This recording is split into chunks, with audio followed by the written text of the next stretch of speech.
Welcome to Ninja Turtle Power Hour. I'm Spencer. I'm Keith. I'm Cody. And I'm Mike. And this week we have a very special guest on, ladies and gentlemen, writer tells the Teenage Mutant Ninja Turtles comic, as well as, I mean, you're a writer on the movie. You're not like, I don't know, Andrew Joustra. You can plug yourself. Oh my! Well, that's a hell of an intro. I know. I saw. Coordinator on Teenage Mutant Ninja Turtles Mutant Mayhem, as well as the writer of Teenage Mutant Ninja Turtles Chrome Alone 2, Lost in New Jersey, Andrew Joustra. There you go. Yeah, I'd love to take credit for the movies, but I can't. You work on them, right? Like I guess that's what I was getting at, right? Yeah, script coordinator on the first one, supervisor currently on the second one, which is still insane and a dream come true for me. So yeah, that's way cool. Awesome. Thank you so much for coming on the show. Of course, yeah. Because I mean, like, we've been following you since, like, you've been talking about, God, the movie and everything on Twitter, like, and you're so infectious about how excited you are for everything. It's been fun, like, you know, talking and joking with you online, and meeting you at WonderCon a couple months ago. Like, I'm so thankful you're part of this community. Like, you're such a fun little beacon, and like hearing you talk about Fugitoid all the time has been fun. Oh, thank you. No, thank you guys so much. And no, I love the podcast and love how deep, you know, you guys dive into all the different versions. And no, I appreciate you having me on. So thank you. But yeah, speaking of why we have Andrew on the show tonight, Spencer, what are we doing tonight? Tonight we're covering not only the original Fugitoid #1 comic by Kevin Eastman and Peter Laird back from the 80s, but also issues 4, 5, and 6 of the current Tales of the Teenage Mutant Ninja Turtles comic book series, which continues more or less the TV show. And this story is called Fugitoid Frenzy, correct? Yes. Yeah, the 3 issues are little mini arc Fugitoid Frenzy, which trying to stick with the alliteration of Mutant Mayhem. Nice. I hadn't noticed that. Yeah, that's why we have Coastal Chaos coming up next, and then I honestly don't even know. I don't know if we're gonna stick with that for future things or not, but you know, at least for now. You've already got the bit. You gotta stick with it, man. You gotta commit. Yeah, you gotta commit to it at that point. So you're like the world's foremost expert on Fugitoid, right? At this point, this is how you're introduced to me, right? I'm one of them. I think it's a character that I mean, I just loved the toy growing up. I did, like, when I first had that, I didn't know anything about him, obviously, because he wasn't in the 80s cartoon, and then years later met him as a character in the 2003 show, and then when I went back and read all of Mirage, you know, finally got proper introduction to his entire history. And it's just always a character that I gravitated towards and thought was super cool, and kind of filed away as, like, I would love to do something with this character someday. So when I finally got to work on the movies, like, that was always in the back of my head. Is like, how could I get this character into this version of Turtles? And you know, he's never been in a movie. There definitely wasn't a place for him in Mutant Mayhem, so I knew that wouldn't happen. And then they announced TV series, and then they announced the comic, and once I was in the conversation to be writing for the comic, it was literally the first thing I pitched to Paramount on the editorial side. Jeff Whitman, who's our head of editing all Turtles publishing things. Jeff's a fan of the show too. Jeff's great, and so literally our first conversation, I was like, I want to do something with Fugitoid, and he filed that away, and he's also a fan. So we kind of strategically presented that to Nickelodeon and everybody else that had to sign off on it, and it went through a couple couple revisions of things just because, like, you know, my instinct as kind of a purist is to be like, oh, so we should send them to space, right? This should be a this should be Yeah. like a giant like that was my, you know, and it was like, well, okay, let's calm down, let's think about this. Like, this version of the Turtles is a little more grounded, and we can't do anything too crazy like that just yet. But if there is a version of this character that you think could still capture the heart of what you think is important about him, and also like kind of reimagine him for this version of TMNT, then we'll do it. And so I went back and reworked it, and thankfully after that pitch, everybody said okay. So yeah. Awesome. Do you have like a favorite piece of merch or favorite memory about Fugitoid or anything? I mean, I love that original Playmates toy. I've had that since I was a kid, and you know, it just kind of sparked my imagination in terms of, like, you know, because at the time I didn't know anything about him, and it was like, you know, oh, is this? It says on the box that he's an ally of the Turtles, but he has red eyes. Is he a bad guy? Like, you know, that was just, and you kind of just analyze all that stuff when you're a kid, and then, but yeah, I think that's still my favorite. But I've gotten pretty much there aren't that many, which is, it's kind of a nice thing about being a Fugitoid fan, is there's not that much to get. So I have, Yeah. There's like that vacuum shiny toy that Peter Laird made way back in the day. Yeah. I'm looking at that in my office right now, along with the 2003 one, and the recent NECA one is like, I mean, that's the best one. Oh my god, that's so that's so cool. Yeah, that one's pretty solid. Do you have the glow in the dark, like the green one? Do, yeah. That version. I do, like, it's such a like specific thing, but it's like, it looks cool, sure, why not? Yeah. Yep. So I do think the original Playmates coloring is the coolest version, though. I think so too. They should adopt that more. Yeah, that's why like the design philosophy for all the character designs on Mutant Mayhem, they always looked at the Playmates toys first, like before they looked at other. So, you know, in terms of you know, big thing that our director Jeff Rowe loved about those was, like, each one of those figures kind of tells a story, and that it has like there's all these like little accessories and things that are like even part of the mold that, like, you know, are sometimes they're just funny or like, but, you know, you're looking at Rat King, and he's got like rats attached to him, and you're looking at you know, Baxter and his as the Fly, like, stuff is coming off his clothes, and so, like, all those things that kind of invoked that wonder as a kid on those Varner Studios molds is where our character designer Woodrow White always started when he was designing the mutants for the movies. So trying to continue that with the comics, like, I was like, well, we should look at the Playmates toy for Fugitoid, and so I was like, all right, let's bring that black and gold color scheme into this version of him, and you know, but also make it feel like it's part of this iteration. So you know, things are asymmetrical, which is a big part of the art direction of this version, and also wanted to put my own just personal mark on it. So, you know, he's had his LED eyes in the 2003 series were green, and I was like, well, I have blue eyes. Can we try blue LEDs for this one? And our the character designer from the Tales TV series was brought on for a few of these designs for this comic.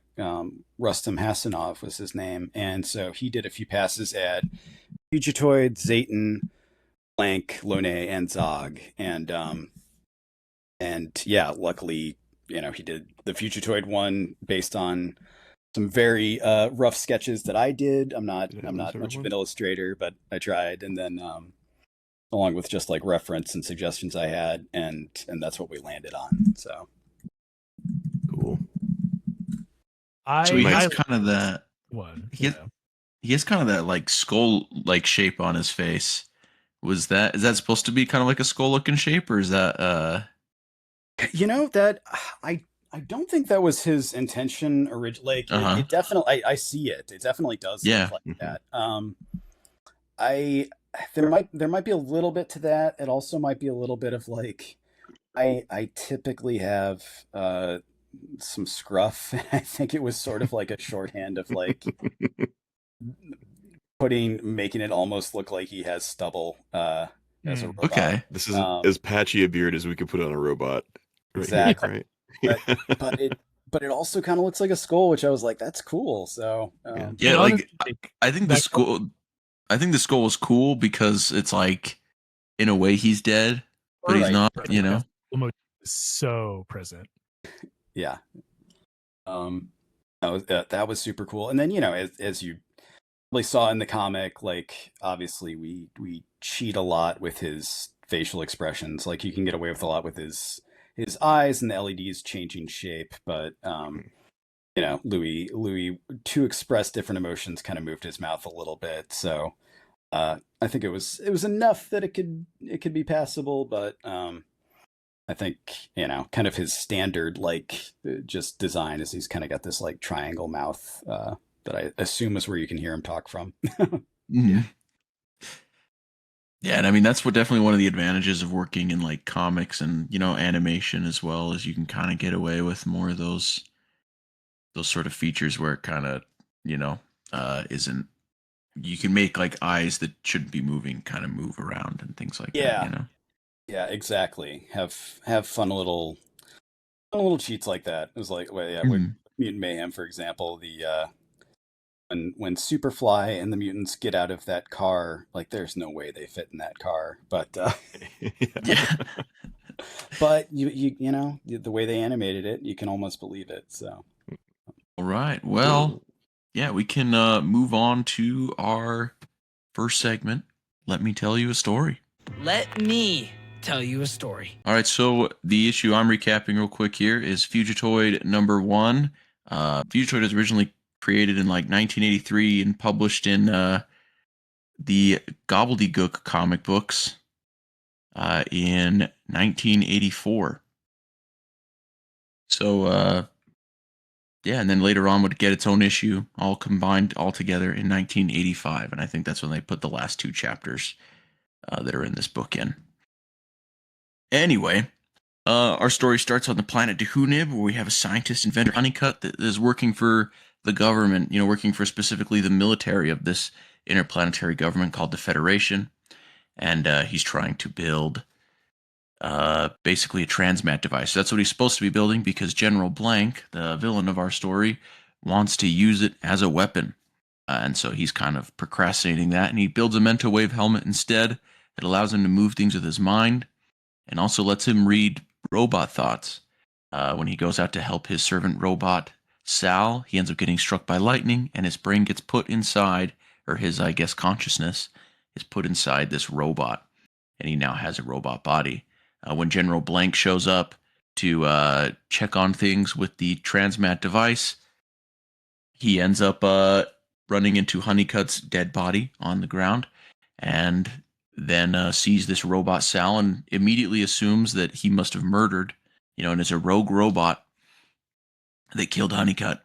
And so then he sends his soldiers chasing after him. Later on, reviewing footage, he's able to see that Professor Honeycutt must be inside that robot body. And so now, since robots don't have any rights, he can take him and he can force him to build him a weapon.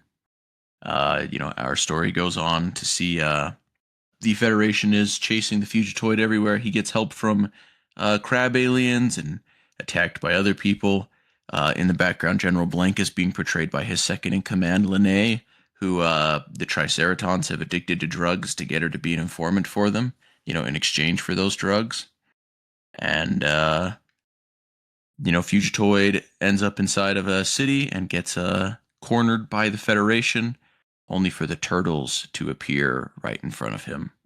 And, that story would later be continued in TMNT issue 5. Some possum. Now we're moving on to a more recent issue, Tales of the TMNT #4, This came out in March 2026. Written by the wonderful Andrew Joustra. Art by Louis Joyce. Letters and design by Brian Kolek.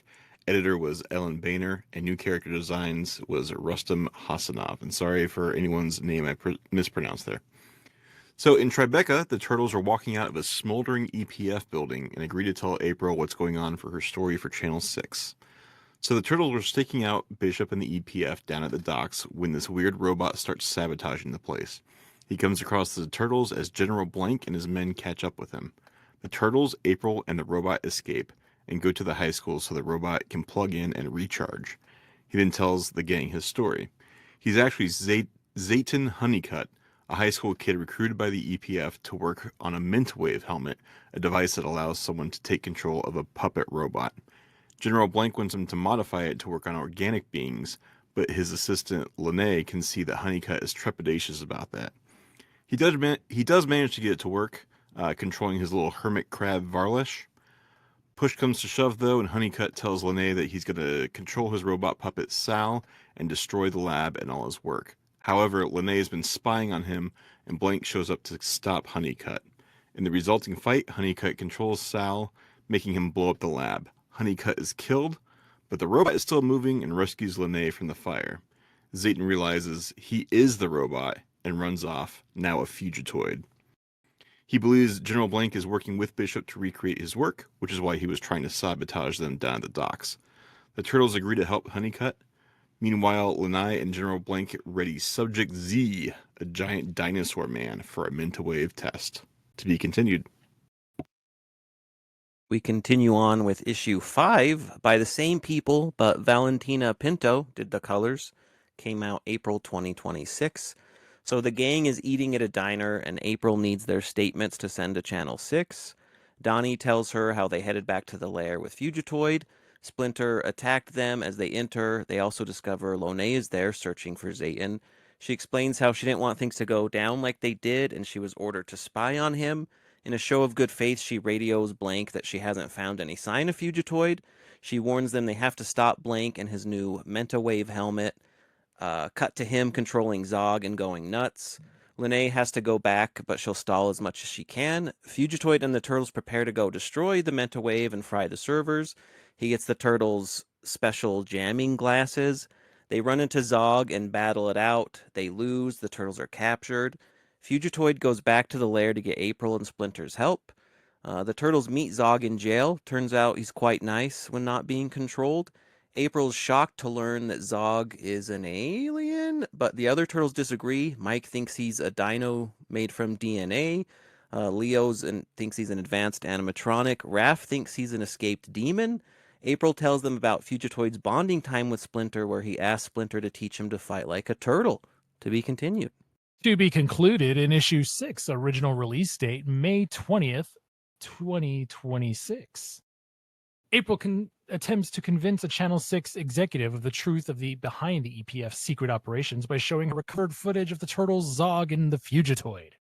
Meanwhile, inside the EPF, Blank pressures Bishop to finish the Mentawave device meant to control mutants and eventually humans, unaware that Lene overhears everything. She frees the turtles and leads them to sabotage the facility, but Blank seizes control of Zog and later the turtles themselves. Back in the lair, Splinter trains the Fugitoid in ninjutsu until Blank calls, threatening the turtles' lives unless the robot comes alone. Fugitoid races to the EPF, battles the mind-controlled Zog, and ultimately destroys the antenna at the cost of his own power, collapsing as the turtles look on. April's footage ends there, and she refuses to reveal the Fugitoid's current location to the Channel 6 executive. In the aftermath, the turtles bring the deactivated Fugitoid home, where Donnie attempts to revive him. And after a tense waiting, the robot suddenly reboots, reuniting joyfully with Lene, Zog, and the turtle. Knowing that they can't endanger their loved ones by going back home, the trio departs to disappear for a while, eventually resurfacing in Osaka, Japan, where they open a cheerful hotel known as the Super Robot Hotel, greeting guests together as a new family. The end. Riveting. Andrew, was it weird to have your story read back to you like that? So weird. It's really cool, but it's so weird. Andrew's like, you guys fucked up so much stuff. Just butcher it. Yeah, no, it was a great song. No, that was fantastic. To be fair, you're the first person that we've ever had on the show whose like work we've reviewed with them. Oh wow. Well, So Yeah. That's true. uh, You're just I- lucky I- it wasn't a Turtlepedia summary that then we butchered even further. yeah, Oh my god. because I don't know if you've noticed the Turtlepedia summaries of all 3 issues are incredibly detailed. There's more detail in those than 2003 episodes, and those fans love to yap. Yeah. Wow, I Yeah, need to go. I need to go look at those. That's cool. I'm glad somebody's paying attention. We've decided you can judge how well loved something is by how in depth the Turtlepedia summary is. Because Oh, some stories get very short shrift where you're lucky if you get like a few sentences, and some you Yeah. have just like pages and pages. Of Some are every just like, detail. the Turtles foil Shredder's plot, and then other ones are just like a shot for shot recreation of what happened in the episode. So Oh my god. Well, Yeah. I'm honored. Thank you. All right, let's move on to our next segment. Second time around. Hey, nice junk. second time around, do it again for the second time because it's the second time around. Andrew, you're the first person I've had to sing that in front of, and I got really nervous suddenly when I thought of It was that. beautiful. So, No, it was great. thank you. You Yeah, did it. Yeah, he whiffed it. yeah. Keith. I'm a drummer Under by pressure. trade, with a face for radio. Let's see, Fugitoid #1 by Mirage Comics. I don't know if you all had a chance or the opportunity or the availability to read like the Toid Void, which is their letters page in the front.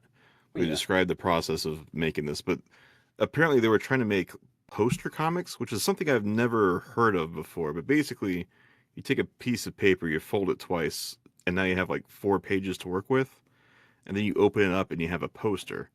So that's why like every chapter Oh, of this interesting. is 4 pages, and the 5th one is like a pinup. Oh, And okay. that would that's- go on like the back.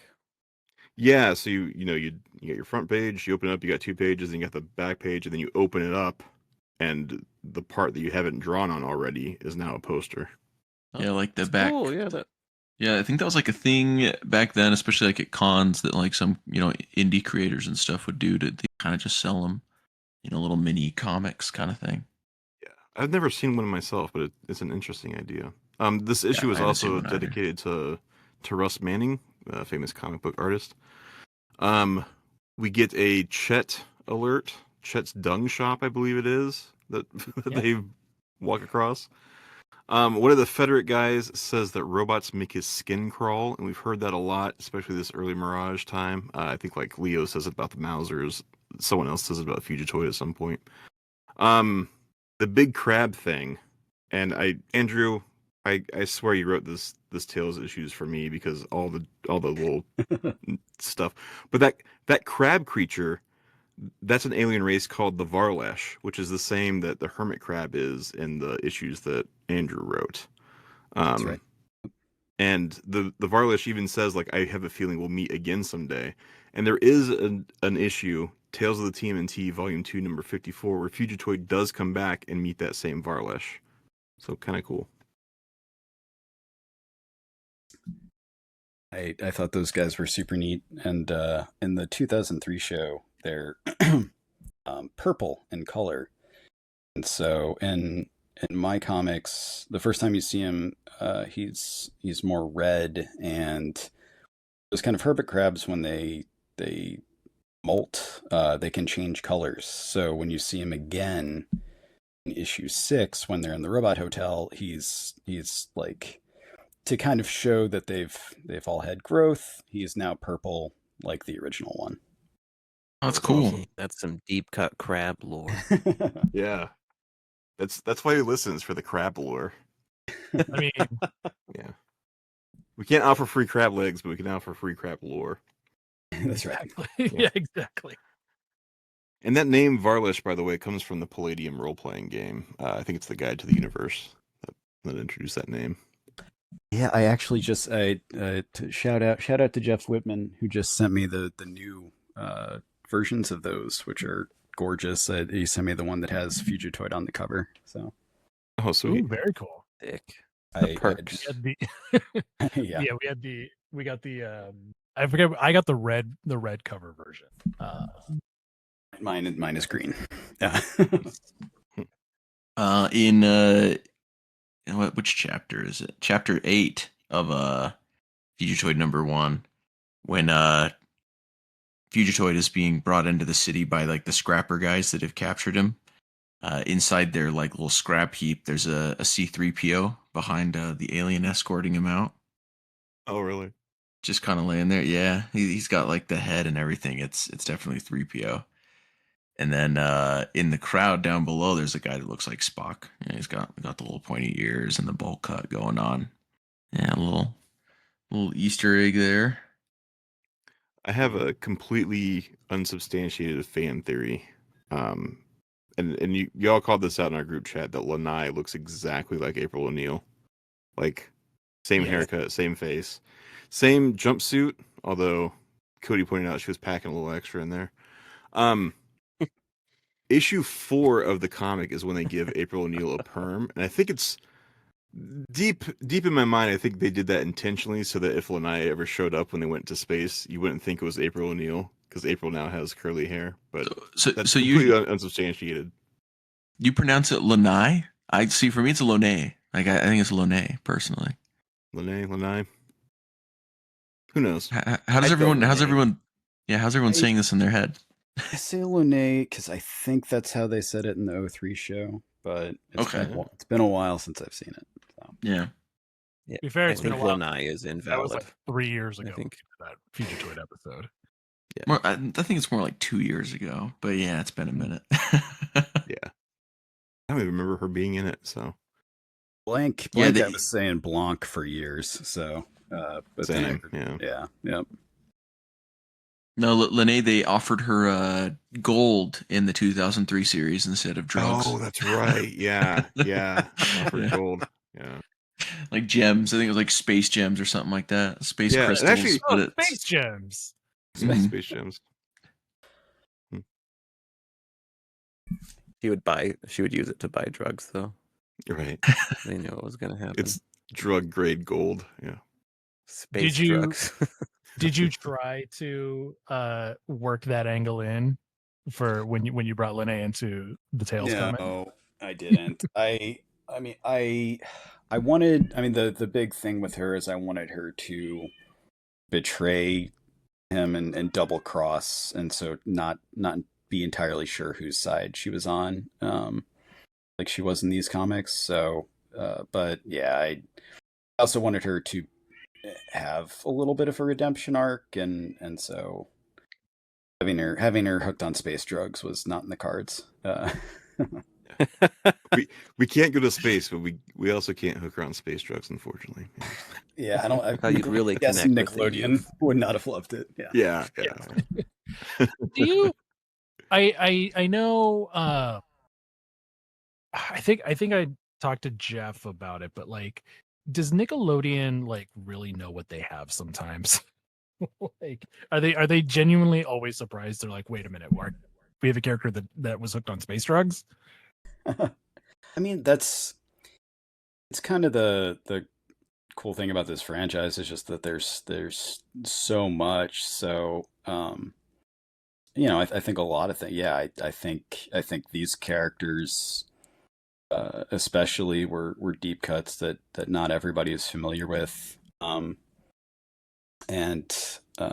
Again, Jeff Whitman has like an encyclopedic knowledge of like he's always somebody I go to when I don't know stuff just because he knows way more than I do. And so Jeff knew exactly who I was talking about when I was pitching that to him. But yeah, we had to tell some of the folks on the Nickelodeon Paramount side that these were legacy characters. Yeah. Well, and I mean, you also have like, the Last Ronin is coming out right now, so like Nickelodeon knows that they've got like a side to these comics that are a bit less darker, more dull. darker, more dull, however you want to put it, Yes, absolutely. The term is dark and gritty. Dark and gritty. Yeah, it's gritty. So The grit. the door isn't completely closed on space drugs, is what we're saying. I mean, hey, you never know. At least, Are there any drugs talked about in the Ronin books? I actually don't think there is. Now that you mention it, I don't think they. Because I talk feel about like there drugs. should be a lot of drugs. It's a cyberpunk universe. They should be Yeah, shooting up jet or something. right. I mean, you meet Jones in the bar, so they're drinking. But yeah, I don't think. Yeah. There's no one trying to Like sell someone alcohol, any death everyone sticks. accepts alcohol. Yeah. Some spice. Spice. I was gonna say, going back to the Toid Void, that is one of those that, like, I did try to see, like, hey, is that something that we could throw in the back of these issues, but there just wasn't the space for it, unfortunately. But I did, Like, actually, that's too adult. Toid Void. yeah. But obviously the TMNT #1, where they have the dedication to Jack Kirby and Frank Miller, and then in this one where they have Russ Manning, where it's like the robot building it, that kind of gave me the thought of, like, oh, it hasn't always been a turtle that holds up like a little dedication sign. And so that was what gave me the idea for my third issue, at the very last panel, where I have Varlish holding up our dedication to Eastman and Laird, which I haven't told anybody this yet, so this is news for this podcast. But Ooh. I actually drew that. Louis, cute. That's probably why it's not drawn as well as the other ones. But Louis, I had asked him to do it, and he's like, I mean, if you want to try it, I can have Valentina color it, and we'll put it in there. So, I ended up drawing that, and that's my crappy handwriting on the sign. I think it looks awesome. It's pretty it good, really actually. is I wouldn't have reminiscent known the of- crab wasn't the art. I thought it. You're officially a letterer too. Yeah. It does look like the underground, like, Ninja Turtles comics, though, right? Like that. It has that indie feel to it. I really like it. Yeah. Oh, thank you. Oh, it was. That's kind of one thing I really love about Louis Joyce's art in these issues, and like on this book. Like, it really does feel like a kind of an underground comic in a way that Turtles hasn't felt in a long time. Yeah. Well, I think the movies and the TV show like accomplish that too, with kind of their style that they do too. Guys, is there still room for us to come up with a new logo? Can we just use Andrew's Varlish and put our logo on the sign? Is that a possibility? Ooh. Hey, I wouldn't have any complaints on that. All right. I also, Spencer, I'm demanding that we name this episode the Toid Void. Thank you. Yes. Oh yes. Yes. Toid Void is a good one. Awesome. Okay. This was my favorite second time around thing. It's from issue 6, where Fugitoid is breaking into the EPF, and you guys dressed up the Fugitoid and gave him the weapons of like that really cool picture of the Fugitoid dressed up with the weapons, who is the unknown ninja. Yes. Yep. That was such a cool deep cut. I was like, oh my god, like, because I've been wanting to make a custom figure of that for so long. Oh man, I mean, I saw that years ago on Peter Laird's God, what was the blogger? He had a blogger back in and he posted these old deep cuts of all kinds of behind the scenes stuff, and that was the first time I had seen that image, and it was also published in the Turtles anniversary, I think the 30th anniversary book that had like all kinds of stuff. I think they put it in there too. But anyways, I saw that, and in the blog post he said something like, oh, this would be cool to make happen. Something basically implying that it sounded like he still wanted that to happen. So I kind of filed that away, and for me, just because I ended up writing this arc sort of like structurally as a hero's journey for Fugitoid, I was like, okay, to show that he is fully transformed, because he's already transformed once into a robot, which he's been for all 3 issues. So it's like, what else is another visual way we can show that he's made progress like this? And I was like, this is his final form. This is his him going Super Saiyan. So yeah. I like that it's even like the same pose too, same weapon, same pose. It's very cool. Yeah, I sent it to Lou and I was like, don't copy and paste it, make it your own. But like, I would love to put these up next to each other and see the clear, the have it be that this is the realization of that. So, I don't know, like, and yeah, so like, I guess Kevin did the pencils for that, and Peter inked it, and I don't know if I have no idea if Peter's seen it yet. I sent copies of this to both of them just because they're my heroes, and I've known Kevin for a long time since the first Comic-Con that I went to, and so I did email Kevin after I got the final like inks and colors of that panel and sent it to him, and I was like, hey, like, I hope you don't hate this, but finally made this thing happen. And he sent me just a really nice note, just saying congrats and everything. So I'm really glad we were able to do that. Even just for me as a nerd, just getting to see it in a story was a lot of fun. Yeah, super cool. I like too that the guy says it's the Fugitoid and it's the same font and color as that It's Fugitoid the number official 1. logo, yeah. Yeah, that's Yep. really cool. Yeah, and again, like IDW, Paramount were both great in letting me do that kind of stuff. Like, obviously you gotta get permission and make sure that all of that is okay with everybody, but they were very supportive of that. And I think, yeah, I'm not sure how I think they just recreated the font for that, but that's something that like Jeff Whitman always tries to work in there, is like, if you hear someone say the Teenage Mutant Ninja Turtles, or anybody that has a logo, putting it in the lettering, just because it's always a little fun thing to see. That is fun. Yeah. Like in the issues Yeah. when it does it with the Tails logo. It was pretty cool. Yeah, well, it's like a classic comic book trope, and so it's it's just fun to even see it here. Yeah. And then I feel like, man, oh yeah, like the little references in this book were tailored just to me. Like the restraints that the EPF uses are the same ones from the Triceraton Arena. Yep. The like Yep. triangle ones. Yeah, we Lene, say it again for me. Lene? Lune, yeah. Lune. Yeah, she uses a Triceraton blaster at the end. Yep. I noticed that. And then we get another Chet's drop. It's Chet's Toys, which is right next to Mirage Dogs. And Fugitoid goes past a Bugman poster. Yeah. Yeah, that page, I was kind of just like, let's just put a million things on this. We're getting close to the end. I loved it. Yeah. Let's just load it up.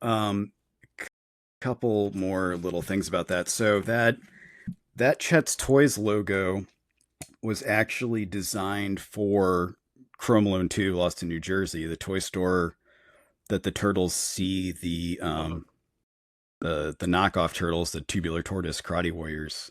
Mhm. That's supposed to be at Chet's Toys. We actually designed an entire storefront, and we even designed some interiors. And like, it's a 7-minute short, so we had to cut down. But we had a scene inside the toy store. But that exact logo is the one that we were gonna use. It was designed by Garrett Lee, who was the production designer on the short, and so I got permission from Paramount to. It's like, hey, we didn't use that for the short. Can I put it in the comic book? And so they let me do that. So I'm glad we finally got to see that logo and show that Chet's Toys is still in business. Yeah.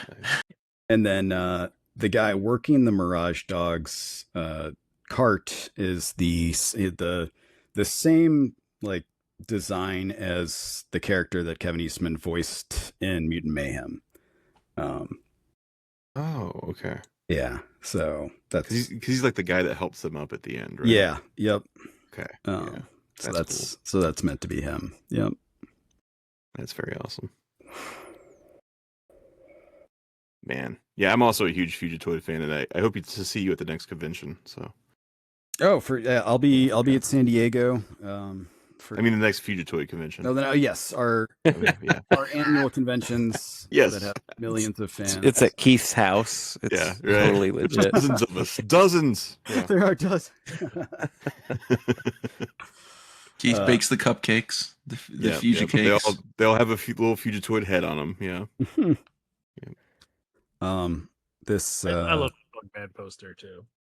yeah, I thought that would be a fun nod, and I put a little thing out on Twitter, but it was like, I periodically go back and just like rewatch episodes of all the versions of the show just for the hell of it. And yeah, I was just having a particularly shitty day, and saw that episode and it just kind of like shook me out of it. And so I was like, okay, I want to put that in there as a little thank you to Bugman. So That's awesome. yeah. Another fun little thing is Splinter's mug from Chrome Alone from the short shows up in these issues, and issue 5. Yes. The gift that the turtles gave him. And drew that, I was very worried that, like, I mean, he's dropping it. I hope it's okay. I'd like to think that it survived that, but yeah, that mug. Let's see. On the short, Sean Sylvester, who is one of our VizDev artists, designed probably 10 different mugs, and that was the one we all thought was the funniest. And again, cut for time, but originally the end credits for the short, we had derpy ceramic mugs designed of all the turtles in Chrome Dome as well. Oh, that's awesome. But yeah. Our central coordinator on the movie and on the short, Leah Kerwer, actually made like a real one that she gifted to our director Kent Segi. That's in our office now. So it's and I keep like wanting them to make a real one to sell, but also the 5 people that would buy it probably wouldn't justify it. Well, I mean, like I don't know that would buy it. So it's like, yeah, that kind of all 5 people that's are what right we here. need. As a guy with a mug collection, as a guy that picks up mugs, that would be one of them for sure. In fact, Andrew, I know you're new to our Discord, but we have this whole channel that's our mug club. We actually do have a add mug it to there. channel, Yeah. Amazing. Well, yeah. I Wow. think it could be a hit. The action figures were some of the most fun figures. They ever made of really were, turtles, dude. so. Like, I'm so happy I got all 4 of them in like one go. I was like, oh. I think There's they're so up on Amazon now too, if you still need them. I guess not as a sidetrack, but is the Chrome Alone like short going to be available? Is it available somewhere right now? I've looked a little bit on Paramount. It's on Plus. it's on streaming. It's like a bonus movie in the movie section. Like you have to go to Mutant Mayhem, and it's like a bonus thing there. Okay. If I remember right. embarrassed by it. They buried it. No, it's it's yeah. If you actually go to the Mutant Mayhem page on Paramount Plus or the SpongeBob Sponge Out of Water page, since that's the movie it premiered in front of, both of those under extras. Yeah, it's the first one, and we're still hoping like it's. I'm hoping that they're going to put it either on YouTube or somewhere else that it's more easily accessible after a certain amount of time. So hopefully that happens, but I'm not sure. Yeah, I mean, my thing, like, why not put it up anyway?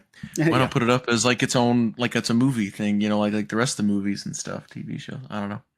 I know that's the thing we miss about Blu-rays and yeah, you could just throw it on the Blu-ray with the bonus features on the DVD. What I really want, and I would never condone such a thing, but if any fans wanted to make some sort of VHS tape where they put that and to the Turtle Christmas special, we may know a guy. We know a guy. You want a VHS guy? We got a VHS guy. Don't worry. Colin, you're assigned. And then I'm still waiting for "Gotta Get a Gift for Splinter" to overtake Mariah Carey in the charts at Christmas time. Yeah, I was gonna say, like, how hard was it to be able to get that song in there? Was it very hard at all? Does like Nickelodeon have that just like on a record that they got from Mirage Studios or something somewhere? Like, that was a crazy thing that I still can't believe happened. But no, Nickelodeon, Paramount Music side, nobody had any record of it. Nobody knew what the hell we were talking about. Um, so, like, I literally went through my VHS tape and went through the credits and saw who was credited as the writer and composer of those songs. And we reached out to, God, I was blank on his name. I'm so sorry, but there were two people. There was this one guy, and then there was Tish, and she's the one who writes the lyrics, and I think he did the music. And she was able to connect us to him, and he had all the original masters in a storage facility in like somewhere in the Midwest. So he like drove 3 or 4 hours, got there, opened it up, and they were like covered in mold. Like they were all corrupted, Oh man. completely unusable.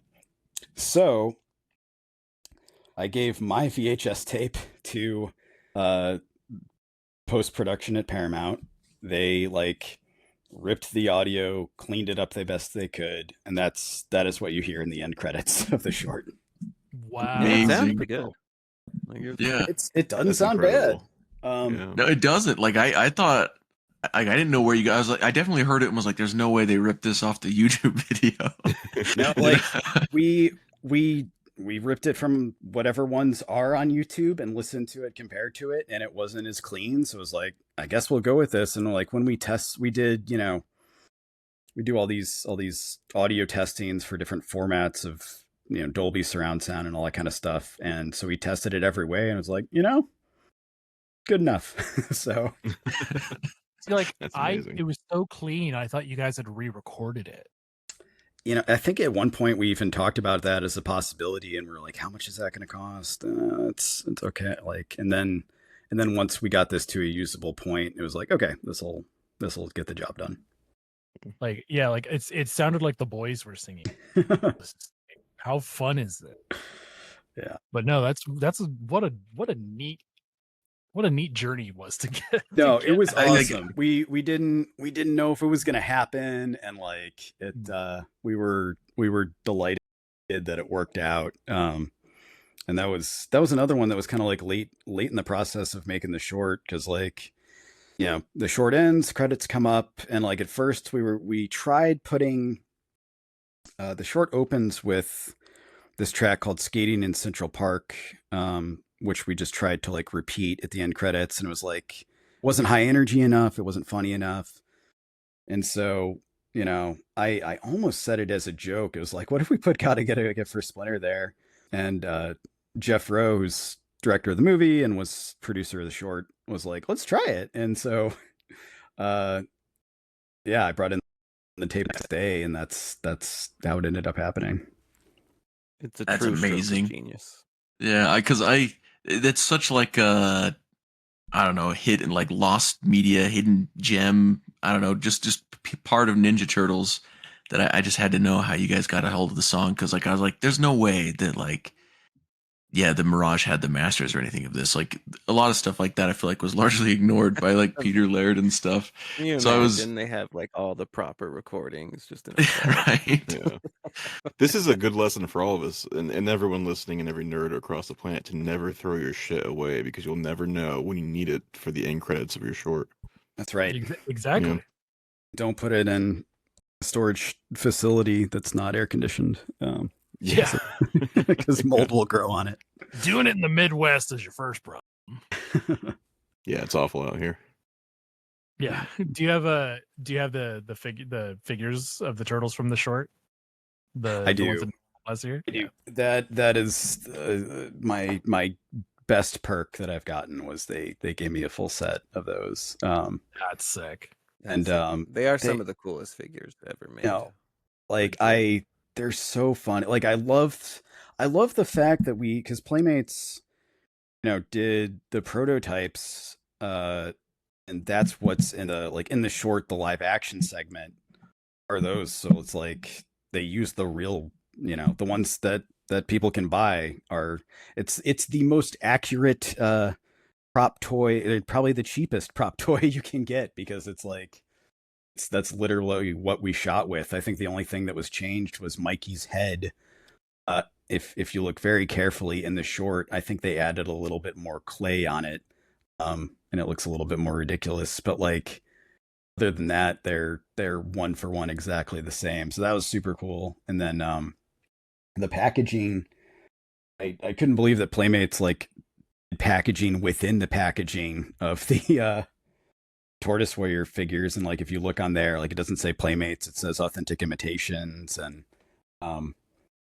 I wrote fake biographies for their little character cards for all 4 of those guys. So that was fun to do, just because it was like, you know, wanting to make that just a ridiculous sounding, you know, what would AI just like blatantly get wrong and try to steal from other, you know, other superhero franchises. So you know, that talks about them like eating cheeseburgers instead of pizza, and helping law enforcement and stuff like that. So You can be honest with us. Did you use ChatGPT to write those, or is it all off I the cuff? can honestly say we didn't use that at all. It was kind of it was kind of one of those like, you know, it would defeat the whole point of the whole thing. So it was like, no, let's just do this, you know, Yeah. the right way. Yeah, So makes sense. so that was, yeah, same with the backstory, like Chrome Dome's pop culture, you know, crazy backstory was all just stuff that I riffed on. I had just gotten back from San Diego Comic-Con for that year, so I was already kind of like in that mindset, and just was like, okay, let's just like throw in the MCU and Lord of the Rings and Star Trek and Star Wars, like just everything. And then the artists, our storyboard artists that worked on those, John Jackson and Joe Johnston. Wow, that's a lot of J's. John Yeah. Jackson and Joe. But, A lot of iteration. they just made it even funnier and added more stuff to it. And then our production designer Garrett Lee, that like Pride Rock, not Pride Rock, Disney, scene where Chrome Dome's on top of there, all the like corporate mascots and characters. Like at first we only had like a couple, and it's like, let's just like load it up with those. So that's how we have Toucan Sam and the Mucin X-Man. And How many more can we fit until Legal gets mad?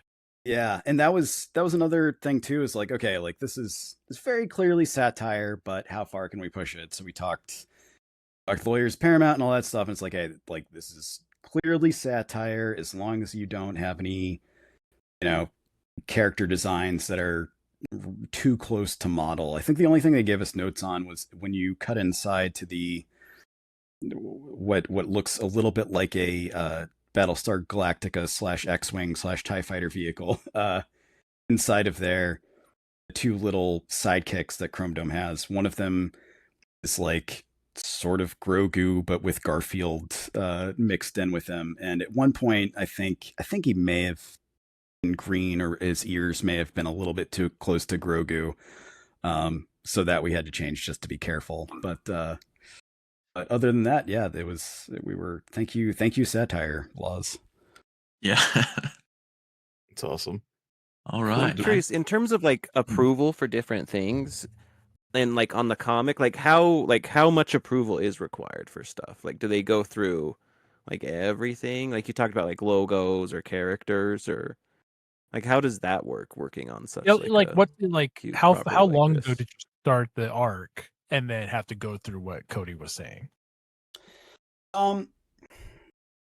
For the comics, it's definitely not as intense as the movies. And you know, obviously there's not as much stuff to comb through, but comics, that's probably a period of a couple months. I mean, that's not too bad, because basically in the script, if I have anything that's like even borderline, that gets flagged pretty early. Like for example, in issue 4, I wanted a Ghost in the Shell reference, And so you have Donnie saying, "I want to binge watch Ghost in the," and then somebody interrupts him. I have it interrupted so that we don't say the full name. So that was just kind of like being cautious. But beyond that, yeah, there's kind of just a general rule with the comics. It's like, don't put any copyrighted like names of things just because we can't, deal with that. With the movie, obviously we have lots of references and images and stuff. And so if it's things that we really want to use, anytime I get a draft of the script on the movie, we send that to our legal clearances department, and they'll run stuff through the script, and they'll be like, "Hey, do you still have?"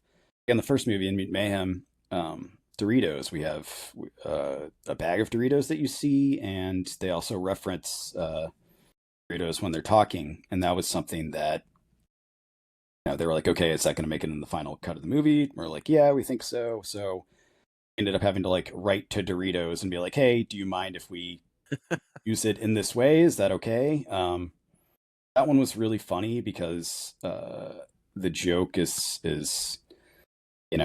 Splinter smelling like cheese and Doritos, and like his butt smelling that way. So like when we're writing this very formal letter to Doritos, it's like it's because Splinter loves eating them so much that he smells like them. Thankfully they said yes, but there's times that stuff like that, they don't want us to. But yeah, it's interesting. It's like they were not a sponsor of the movie at all, versus like Pizza Hut was the sponsor of Mutant Mayhem. So anytime you see a pizza box or see anything that has to do with pizza, you do see in our show style a Pizza Hut logo. But so it's an interesting added layer of something to worry about. But luckily we've got lots of help going through all of that and making sure that nothing slips through. Does that go for like TMNT things as well? Like like when you throw in like Bugman, is there someone who has to approve Bugman, or is there more clearance So on like internal things? because they own so much of it, that's less of an issue. But yes, there are certain things that I think there might be a handful of things from the Fred Wolf cartoon that are still questionable. Like tied up in a weird gray Yeah, area. like I don't know specifically, but I know there's like I think I'm sure they had to like make sure using Fugitoid was okay, and but because Paramount owns all of that, I'm trying to think of like, yeah, got to get a gift for Splinter, for example. We did have to pay for that because like Paramount didn't own that special. Like they own so much Ninja Turtle stuff, but they didn't own that particular thing. It wasn't much, but that was something we had to do. Yeah. That's where you see videos where people get like their residuals checks all of a sudden, and they're like, Right. "Oh, I Yeah. just It's like, got-" whoa, what? um, no, That's we cool. were so like, and yeah, we were grateful, one, that they allowed us to do it, and they were so like nice and happy that it was being used again, just because it's been so many years. So All right. Are we ready to move on to our next section, the anchovies?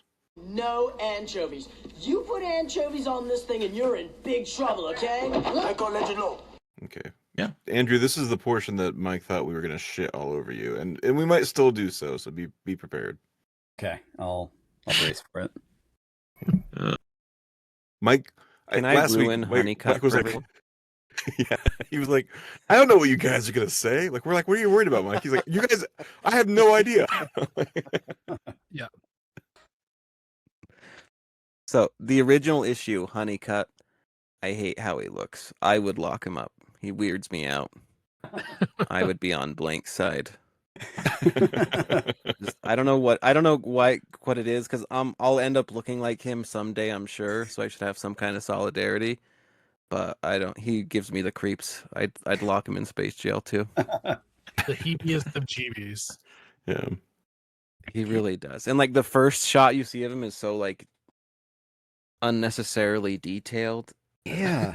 Yeah, it's like that Ren and So- Stimpy close up. Yeah, Oh, he's like, yeah, he's scary.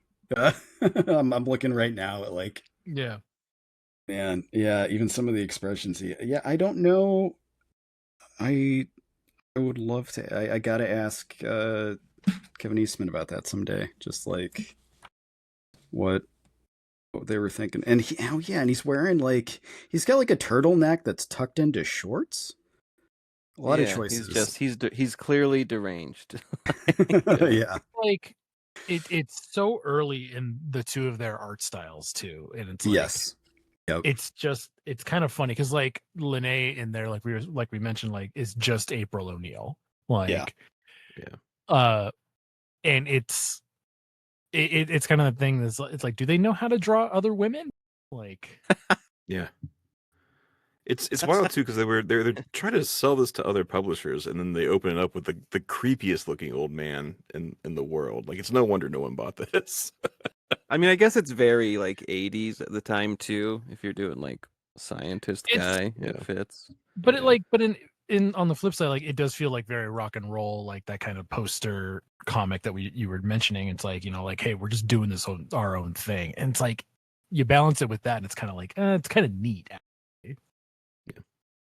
Yeah, it's kind of my thing. Is I like the again. That's the thing I love about like the Mirage era is just the underground feel Yeah, to all of it. That very just like punk rock sort of, you know, we made this in our garage sort of feel to it. It's really Yeah. cool.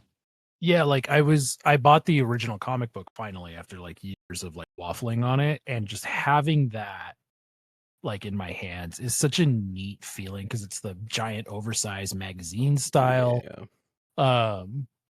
And it's like it feels like you're holding a little bit of history, you know, even though it was published after like the original, you know, Turtles book, but it's like it was made before that. It is amazing to me. Like this is the talkingest fucking comic in the world. I got to the end of it, I was like, was this 90 pages? And they summarize it in the Turtles book within like 2 pages. I'm like, I understand why they never published it at this point, but Yeah. it was a slog to get through. I mean, we'll get into it when we get It into I almost Love It. fell into my criteria of too wordy, but Yeah. I kind of enjoyed it because at least I think it's well written. So I Yeah. gave him a pass, but it was borderline. Also, Very because it's wordy. no, never mind. I guess I'm getting into I Love already. So I'll hold on to that for our final You segment. shut up, Spencer. Yeah, get back in your corner. Only negativity here. Yeah. Only. We gotta get it out so we can get the good stuff in. There was a few times where like reading that first issue, I instinctively was gonna go to my phone because I got bored, and I was like, nope, we gotta push through. Yeah. And it's like I thought it was only gonna be like 5 chapters, and then it's like 9 chapters. Yeah. Just gotta get going. 7 or 8. It's crazy. Yeah. But it was, I mean, like it ultimately is kind of a read because each chapter is only like 4 pages. I'm a little disappointed in retrospect that we've never seen another style unit. Like they kind of make it out like this is a normal robot and not something that he built custom or whatever. But Oh throughout the yeah, entire that'd be universe, cool. we've never seen another Like style. if there was he met other Fugitoid looking Yeah. dudes. Yeah. Now, what did Sal stand for? I think I missed it. Wish I knew this off the top of my head, but it's like, oh gosh. I can't remember. Is it sanitation? Was that what the S stood for? Something. Yeah, I'm trying to look at it now. And then, because I know you guys, I know Andrew, you call him Sal, like a Sal unit in your book. What was it there too? Because I think I missed it there as well. I didn't say in mine what it stood for. Just, you know, keeping it ambiguous. My thought for the one in ours was that he was a one of one design that basically Satan had maybe taken some sort of existing robot, like a, you know, parts from a Mechazoid or something, and customized it specifically for him to use with the Mentawave. So like in my Tales verse. He's a one of one version versus Hmm. the way they talk about it in this original one, it's almost like he's like an astromech, like there's like 100 of them out there somewhere. Yeah. I don't think they break down what if Zal means anything. Yeah, where the heck is it? I swear I've seen it before too, but I can't for the life of me remember. Like we're all Could just be a furiously cool name. Here we Keith. go. Simulate the thank you internet. Simulated anthropomorphic life form.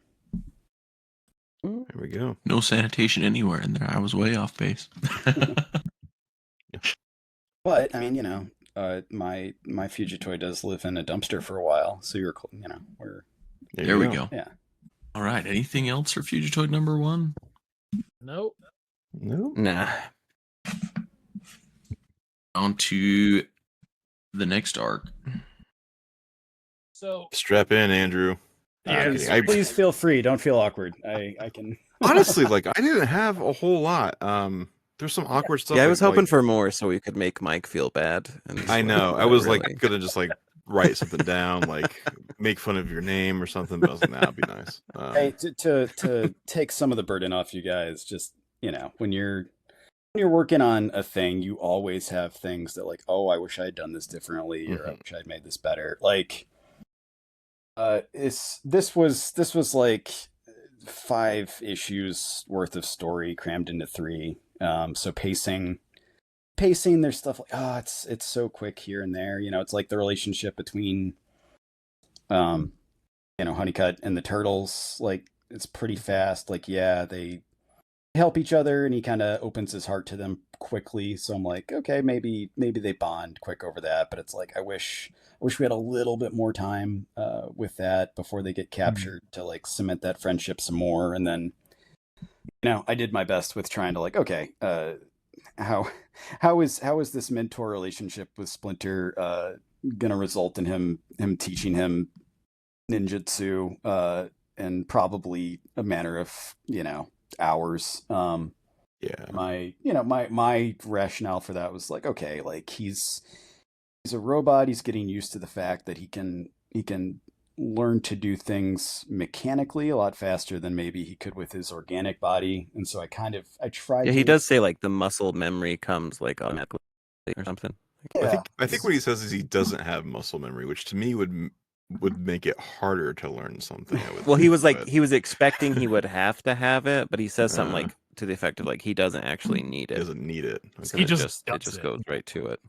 Yeah. So that's what I was going. But again, it's one of those things where it's like, if I had 4 or 5 issues to delve it out a little bit more, but yeah, that was kind of my self critique was like pacing. But I also just there's a lot of stuff I wanted to fit into it, and knew that the arc was going to be 3 issues, and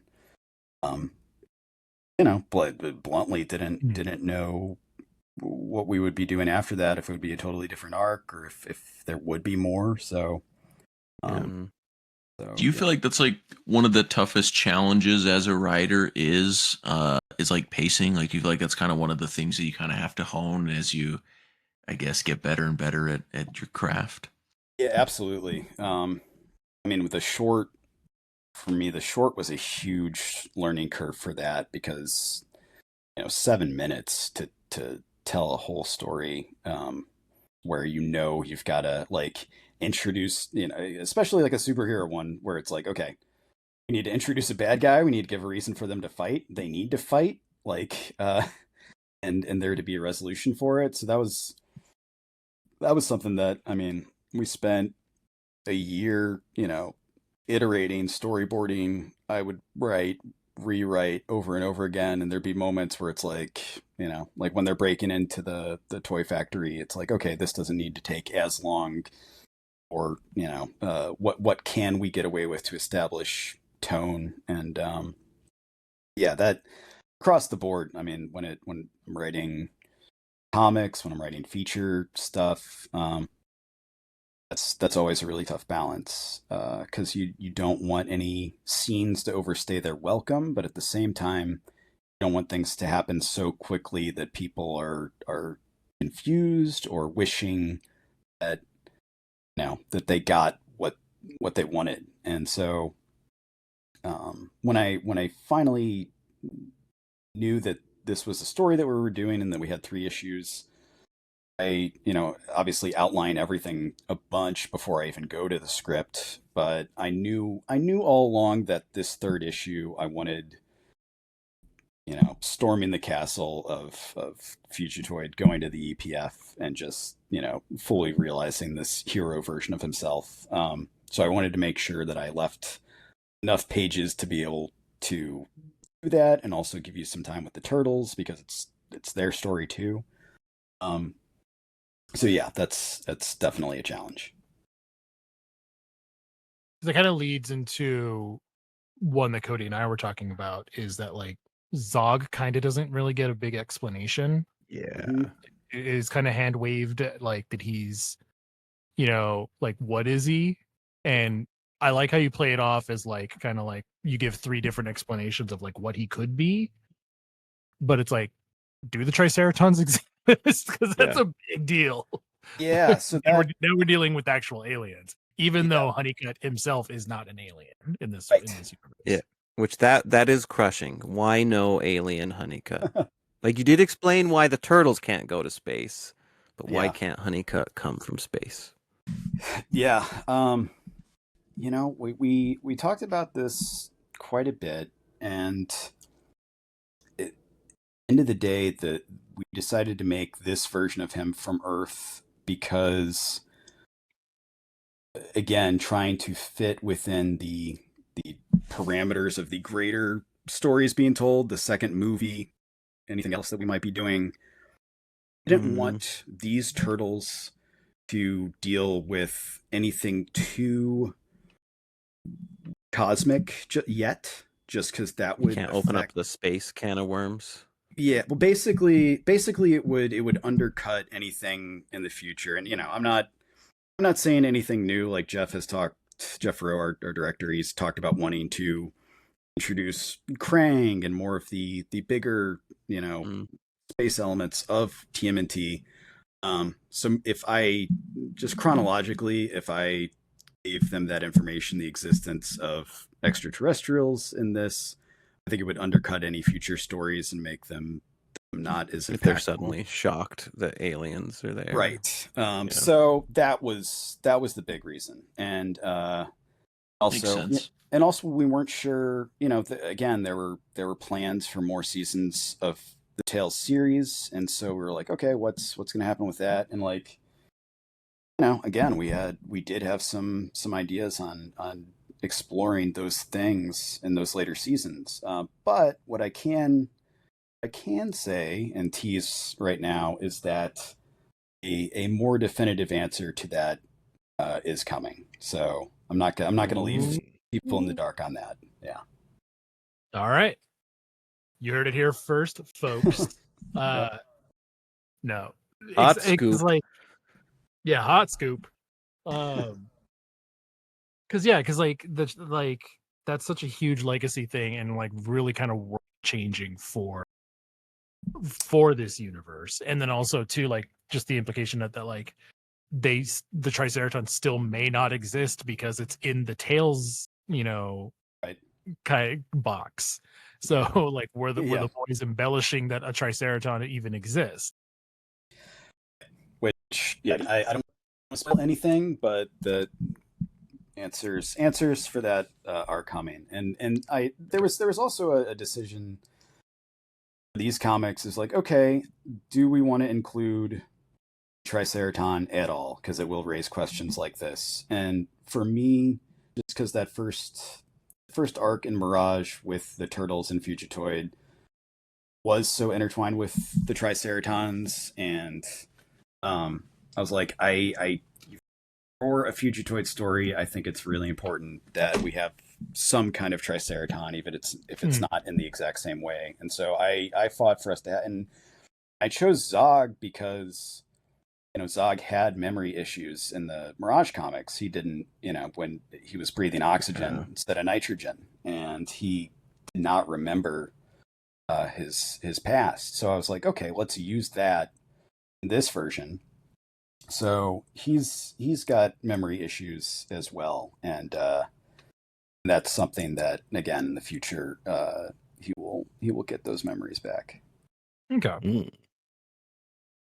Because I Will could he see be- that now. How like you kind of played that up with like him change like being nice and being mean again. Like Right, yeah, and and that in those Mirage issues where he encounters the turtles in the sewer, like he's kind of a friend to them for a little bit, just because he doesn't know what he's doing there. And so I thought it would be nice if his like demeanor, without remembering where he came from, was that he's a good guy, and anything that he may have done in the past, he'll have to reckon with eventually. Okay. I'll shut up about that now. no. I don't want you to. Like That's yeah, my don't anchovies. I That don't you want shut you up. to. Yeah. Yeah, I don't want you to now. That's Yeah. so good. You were what were you to say, Spencer? I was just gonna make a joke about hoping it plays up the demon angle, because then we they can keep space for the movies, just go into the occult in the comics. Yeah. There you Half joking, half not. go. Occult Ninja Turtles is fun. That's probably like the next mutation. I think one of the highlights is probably like bringing in like vampires, with Van Me and stuff like that. Okay, Stuff. yes, because we've been saying that That for a stuff's while. fun. Like, next mutation needs way more representation. Like you got to bring in Simon Bone. Just Van Me, No, but also Simon I think Bone Steel. I think. Well, No, what they're and much like Silverback. Fugitoid and Basically, every Triceratops, character in they're Next her- Mutation is a banger. Really. the I think much gorilla, the gorilla loose in the mansion. That's gorilla. the one we need. like Fugitoid and Triceratops. I think Van Me and Bone Steel are a package deal. Yep. So. Can't have Yeah, one. well, and we know that the next mutation has rights issues, right? Because that's with Saban or whatever. But anyway. Yeah. It's a whole other, and I don't know where that stands right now. So that's a good question. Yeah, But yeah, we don't know all I- the details. But Andrew, you gotta just pitch it and let legal figure it out, man. Just- Let them- but if Yeah, just work it in so much that they can't not approve it. That's just- Right. They but were if you allowed- can't, Just be If like, you listen, I can't knew do these Van four Mee's nerds Venus that I at some talked to point. one night, and they would buy it. So you got 4 sales at least. Yeah. if you can't do Van Me, Nano should be way easier legal wise. I'm pretty Oh. sure.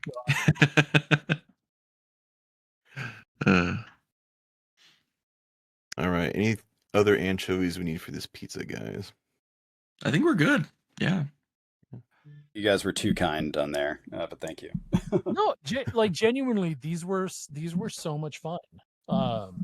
Like they felt like true Tales like issues. Like Even like some- your issue you brought up with the pacing, I was like, this is a breeze to read, especially after Yeah. that Fugitoid #1. Like it was a quick, nice.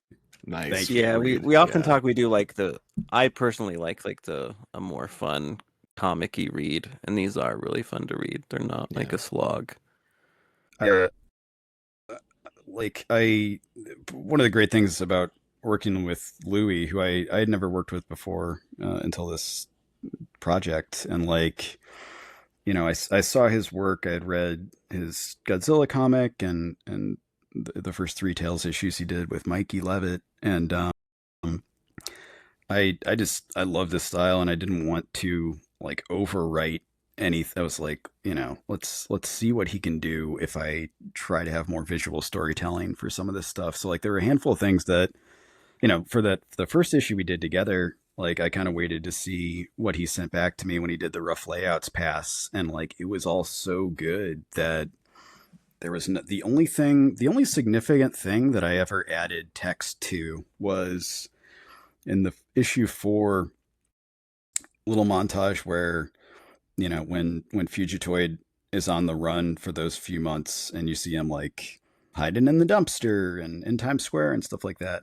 Originally, I didn't have any narration during that part, and that was more just me kind of being like, I don't know if there's anything that I can say that'll be impactful, but like I ended up, after I saw those, I was like, God, these are so good, but I also want to like know what he's thinking in these moments. So I still tried to keep it as minimal as I could, but went back and added just like those few bits of narration where he's talking about having a hard time and feeling angry at himself and angry at Lone.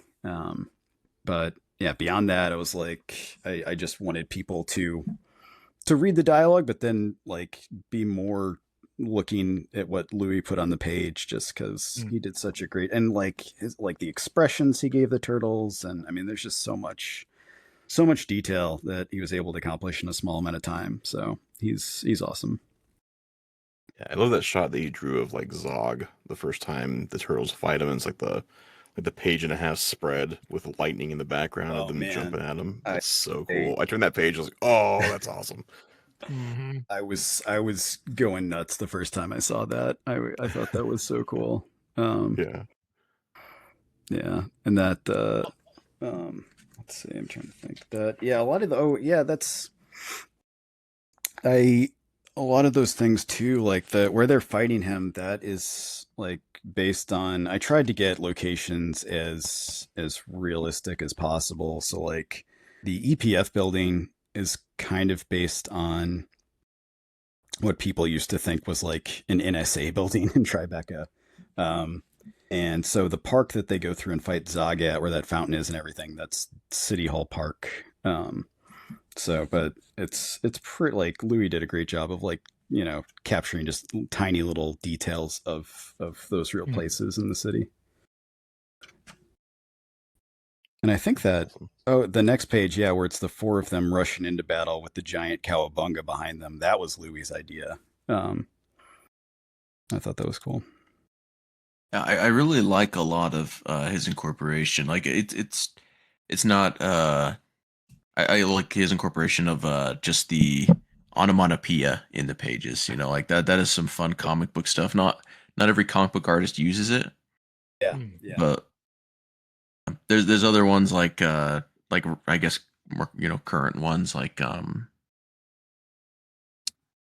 Juniba is the one. Juniba, that's what I keep trying to say. It just left my mind. But yeah, Juniba and stuff that does that too. And it always adds I feel like a lot to the, I don't know, just to the page, to the visuals, and it's a lot of fun. Good. I was gonna say I said it already, but I feel like this was written just specifically for me as someone who's liked Fugitoid for a long time, and all the little references and little gadgets they use instead of just using handcuffs, they use a special Triceraton wristbands and stuff. Very cool.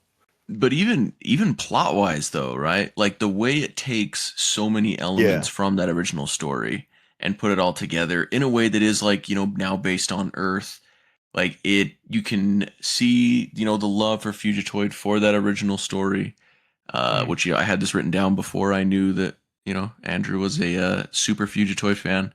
Like, you can see that there, and the way they've all been incorporated is cool, and it is a way that pulls more elements from the character than just their name. Like Lene being kind of a traitor, because in the comic book she was, and this time it's not for space drugs, of course, but or it's gems.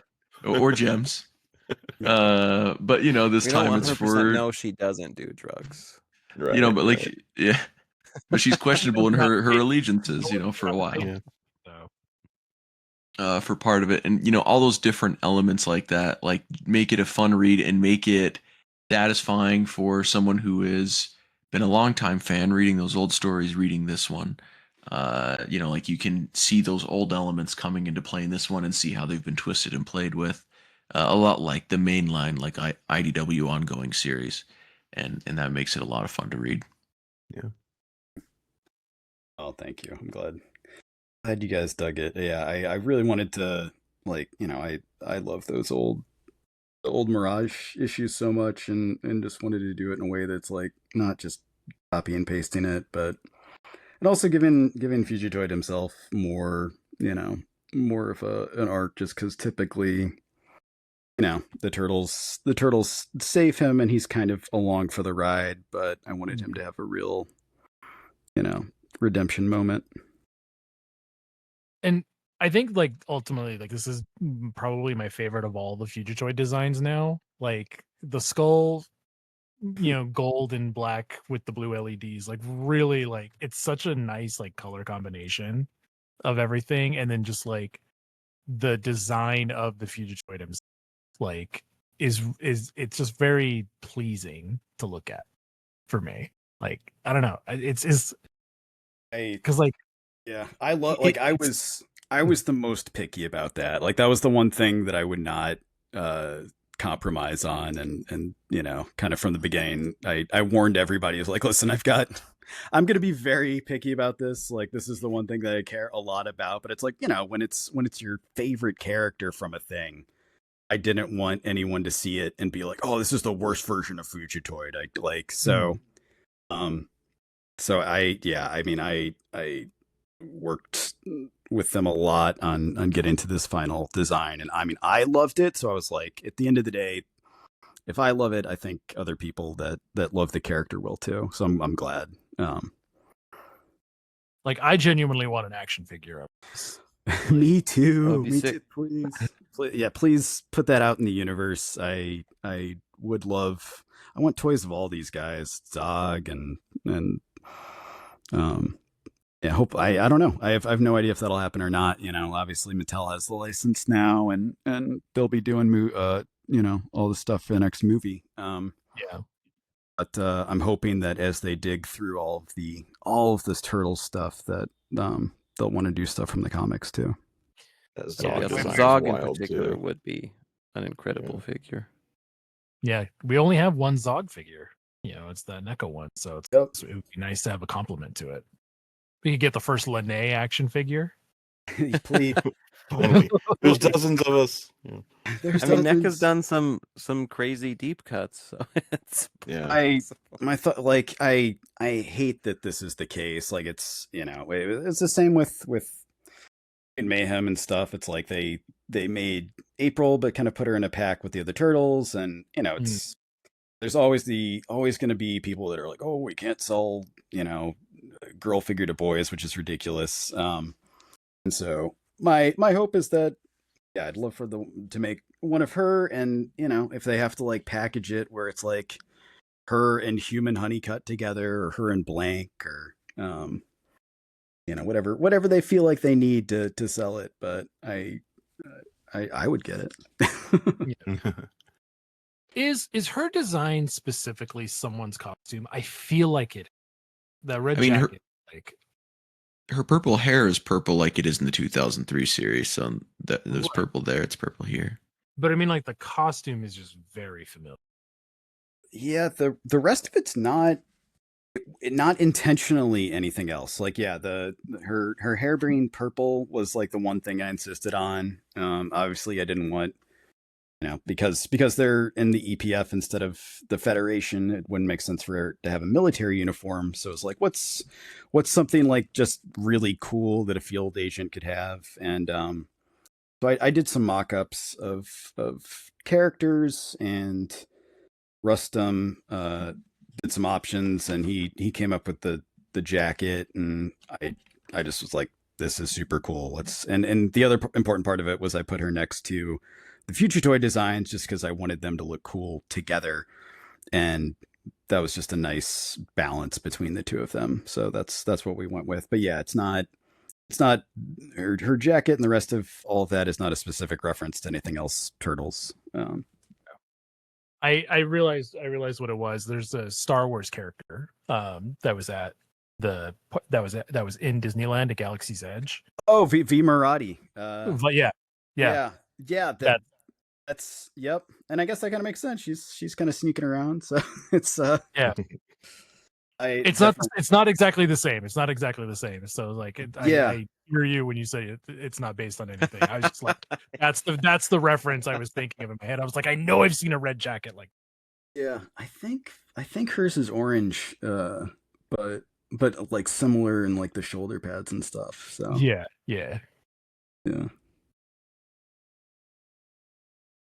Man, I just thoroughly enjoyed all three of these issues. I knew I would. Yeah. Well, I also enjoy that there's not the book ending of like, let me tell you a story, and this we talked about that already enough. We can move on. But... yeah, because because it feels like this took place. So yeah. I totally get that, and yeah, we obviously future comics that we're doing, like they're gonna still be tales, but I try to do it in a way that's like this that makes it feel like it's an event that, you know, plausibly is happening. So And then, did we also want to talk about what we loved from Fugitoid #1, the original comic? Nope, skipped it. We were talking about that too, huh? Yeah, we're good. We're good. I love like that that- I like Honeycutt that it lost his exists. ugly human body. I to like upgrade. that the It's- original it's comic silver exists lining for him. and gave us the inspiration for this comic. I mean, I I was do just really gonna like say like that, like early Eastman layered art is always Mhm. very cool, and I think they do a good job of like the characters that are in the foreground have a thicker outline versus the backgrounds, because oftentimes their art gets so busy and muddy it's hard to tell. But I feel like this issue I was able to tell better who was the focus of the panel. You know? Yeah. yeah. Yeah. For me, because of the nature of like the mini comic, how it's going to be on a smaller piece of paper, they did make their writing bigger, which means that when like I'm reading it digitally, like my digital copy, it's a lot easier to read. Yeah. You strain your eyes a lot less. Yeah, there are a lot less spelling errors too compared to their old stuff. I noticed someone must have gone through and edited it. Yeah.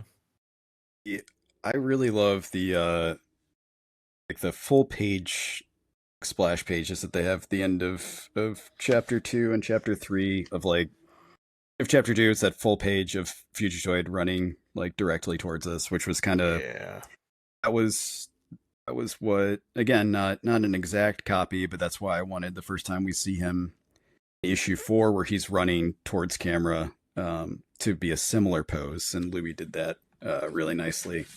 And then yeah, end of chapter 3, just him with the giant Varlish. I love that illustration.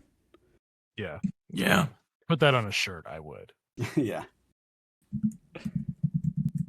I also like the sort of, I don't know, that retro thing that with like the military uniforms, how like they have like a onesie going on, you know, like for their top, you know, like I feel like that retro like 80s 70s kind of thing, where for some reason we have the, like in chapter 3 when you look at General Blank, you know, he's got like a onesie thing going on. I don't know, it's just a very, Like a it's like you space see it in He-Man.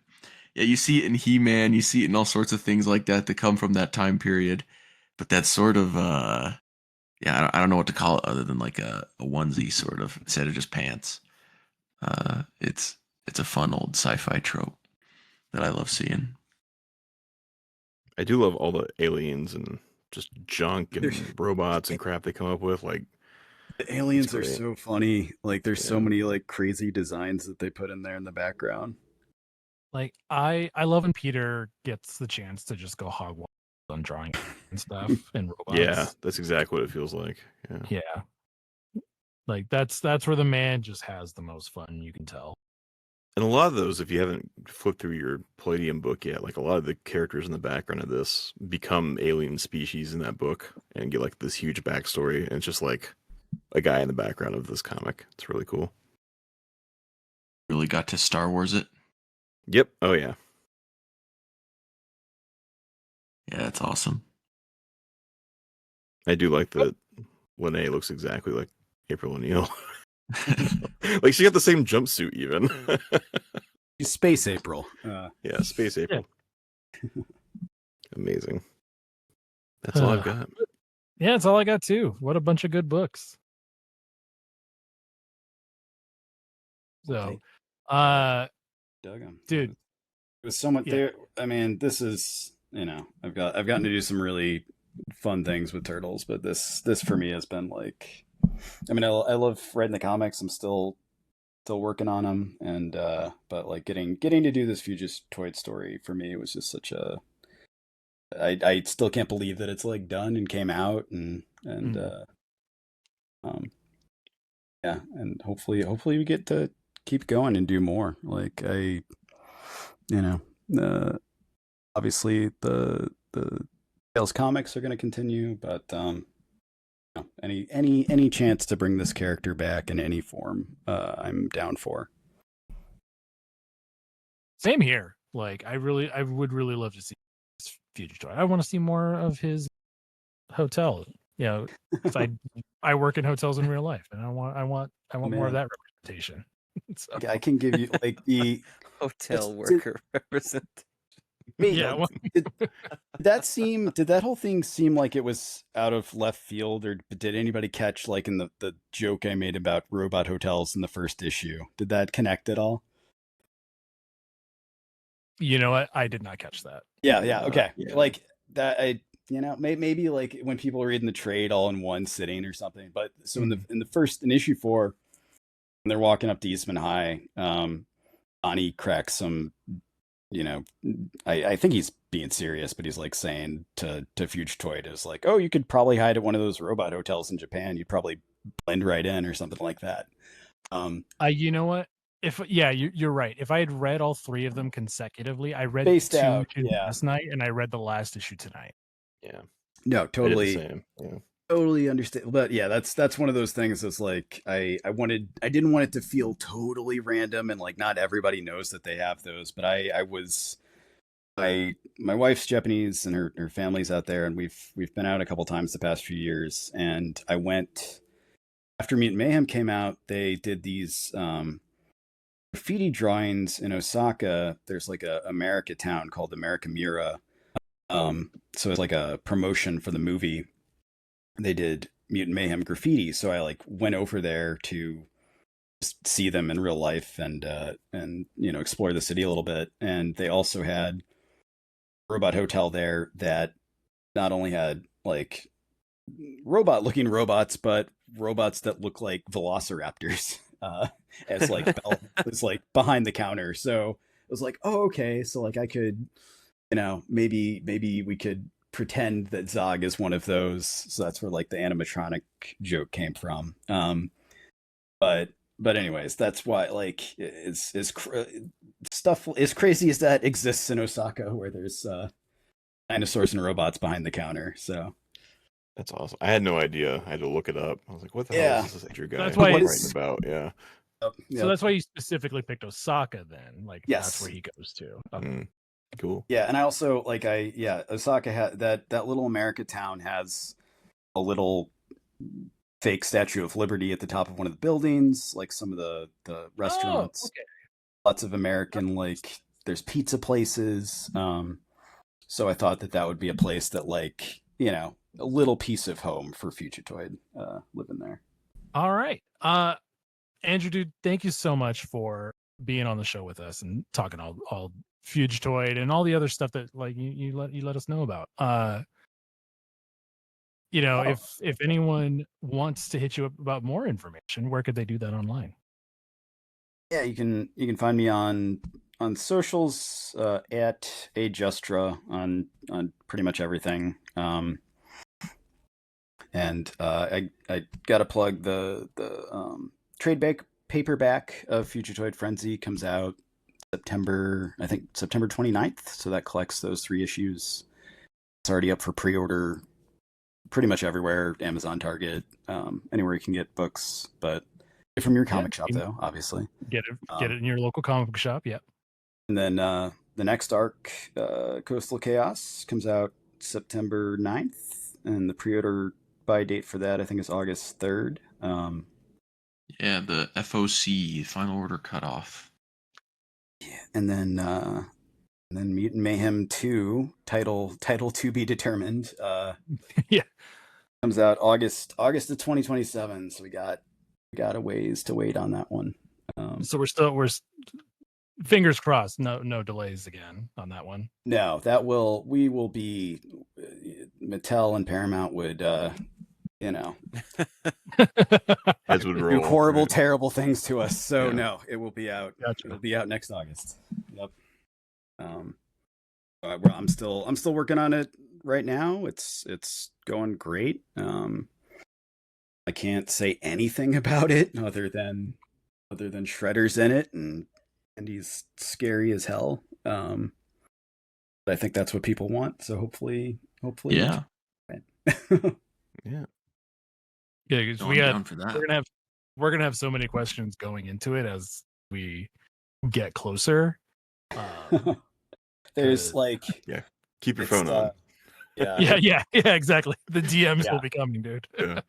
No, it's I mean, just getting to work on it and see how it like we started working on it like shortly after the first one, so end of 2023. So we've been working on it since then, and I mean, it looks visually, it's amazing. The and obviously, like, the biggest thing with this is like, okay, like, you have this iconic villain that people are going to be very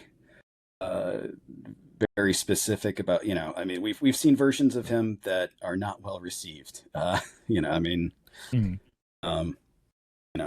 before, I mean, there was the whole thing before the Platinum Dunes one came out with Eric Sachs being Shredder for a while, and so it's like, so thankfully everyone was on the same page, and like, let's make sure we get this version right, and have Shredder be a real force to be reckoned with, and take him seriously, and that's what we're trying to do. So I hope I hope we can deliver. I think I love what we've been doing so far, so I hope people do too. But Yeah. we just got to keep working on it and make it. But I mean, that's the thing about these movies, is like, everybody working on it is a big fan and trying as hard as they can to make it really good. Like, it's not, when you have like 3 years to work on an animated movie, a lot of people touch it, and everybody tries to bring their A game and make it better. So, we're doing our best.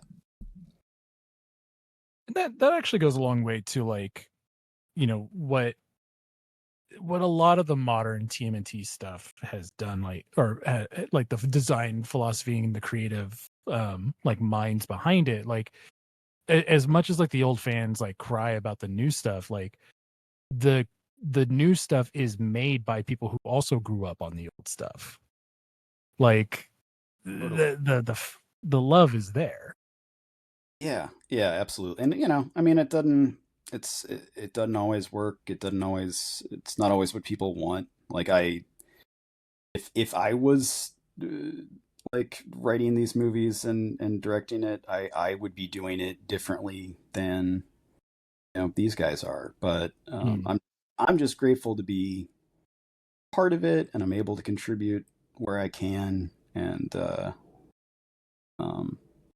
that's the cool thing about Turtles, is there's so many different ways that one of them doesn't eliminate another version. It's they all can coexist. So Yeah, it's one big multiverse, as we talked about. Yep. Last time in Turtles Forever. Like, they all exist together. Even we just saw it in Battle Nexus last year, earlier this year. Which was super cool seeing versions of bar guys in there, and out of their shells turtles in there. Like, just all of them showing up was so cool. Cool. Well, All are we right. ready for the news, guys? Take us in, Keith. This is April O'Neil of Channel 6.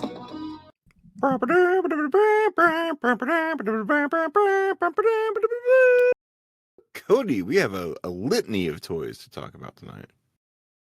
We do. Heat Boys showing off their latest Heat figures, the 1/9 scale turtles. They showed Mikey, who's all painted up. He's got a cool hat, gold chucks. No pre-order or anything yet, though. It's I forget the name of it. It's like a baby toy convention in Vietnam, which it's specifically like labeled as, which made me laugh. Obviously they have a bunch of other toys, but they also showed like prototypes of Shredder, which we've seen before, but Bebop and Rocksteady, which looks really cool. They have said in the past that they plan to like release all these figures this year, seemingly. At least the Turtles 100%, they said, but I think their goal is to like drop them all this year. So they look pretty cool. Stay tuned for that. I think it's one of the coolest looking Mikey figures, but it kind of harkens back to like the Playmates rapper Mike. Some say going over. the best action figure from the original toy line. It was cool. The music Turtles were super, super dope. I loved them.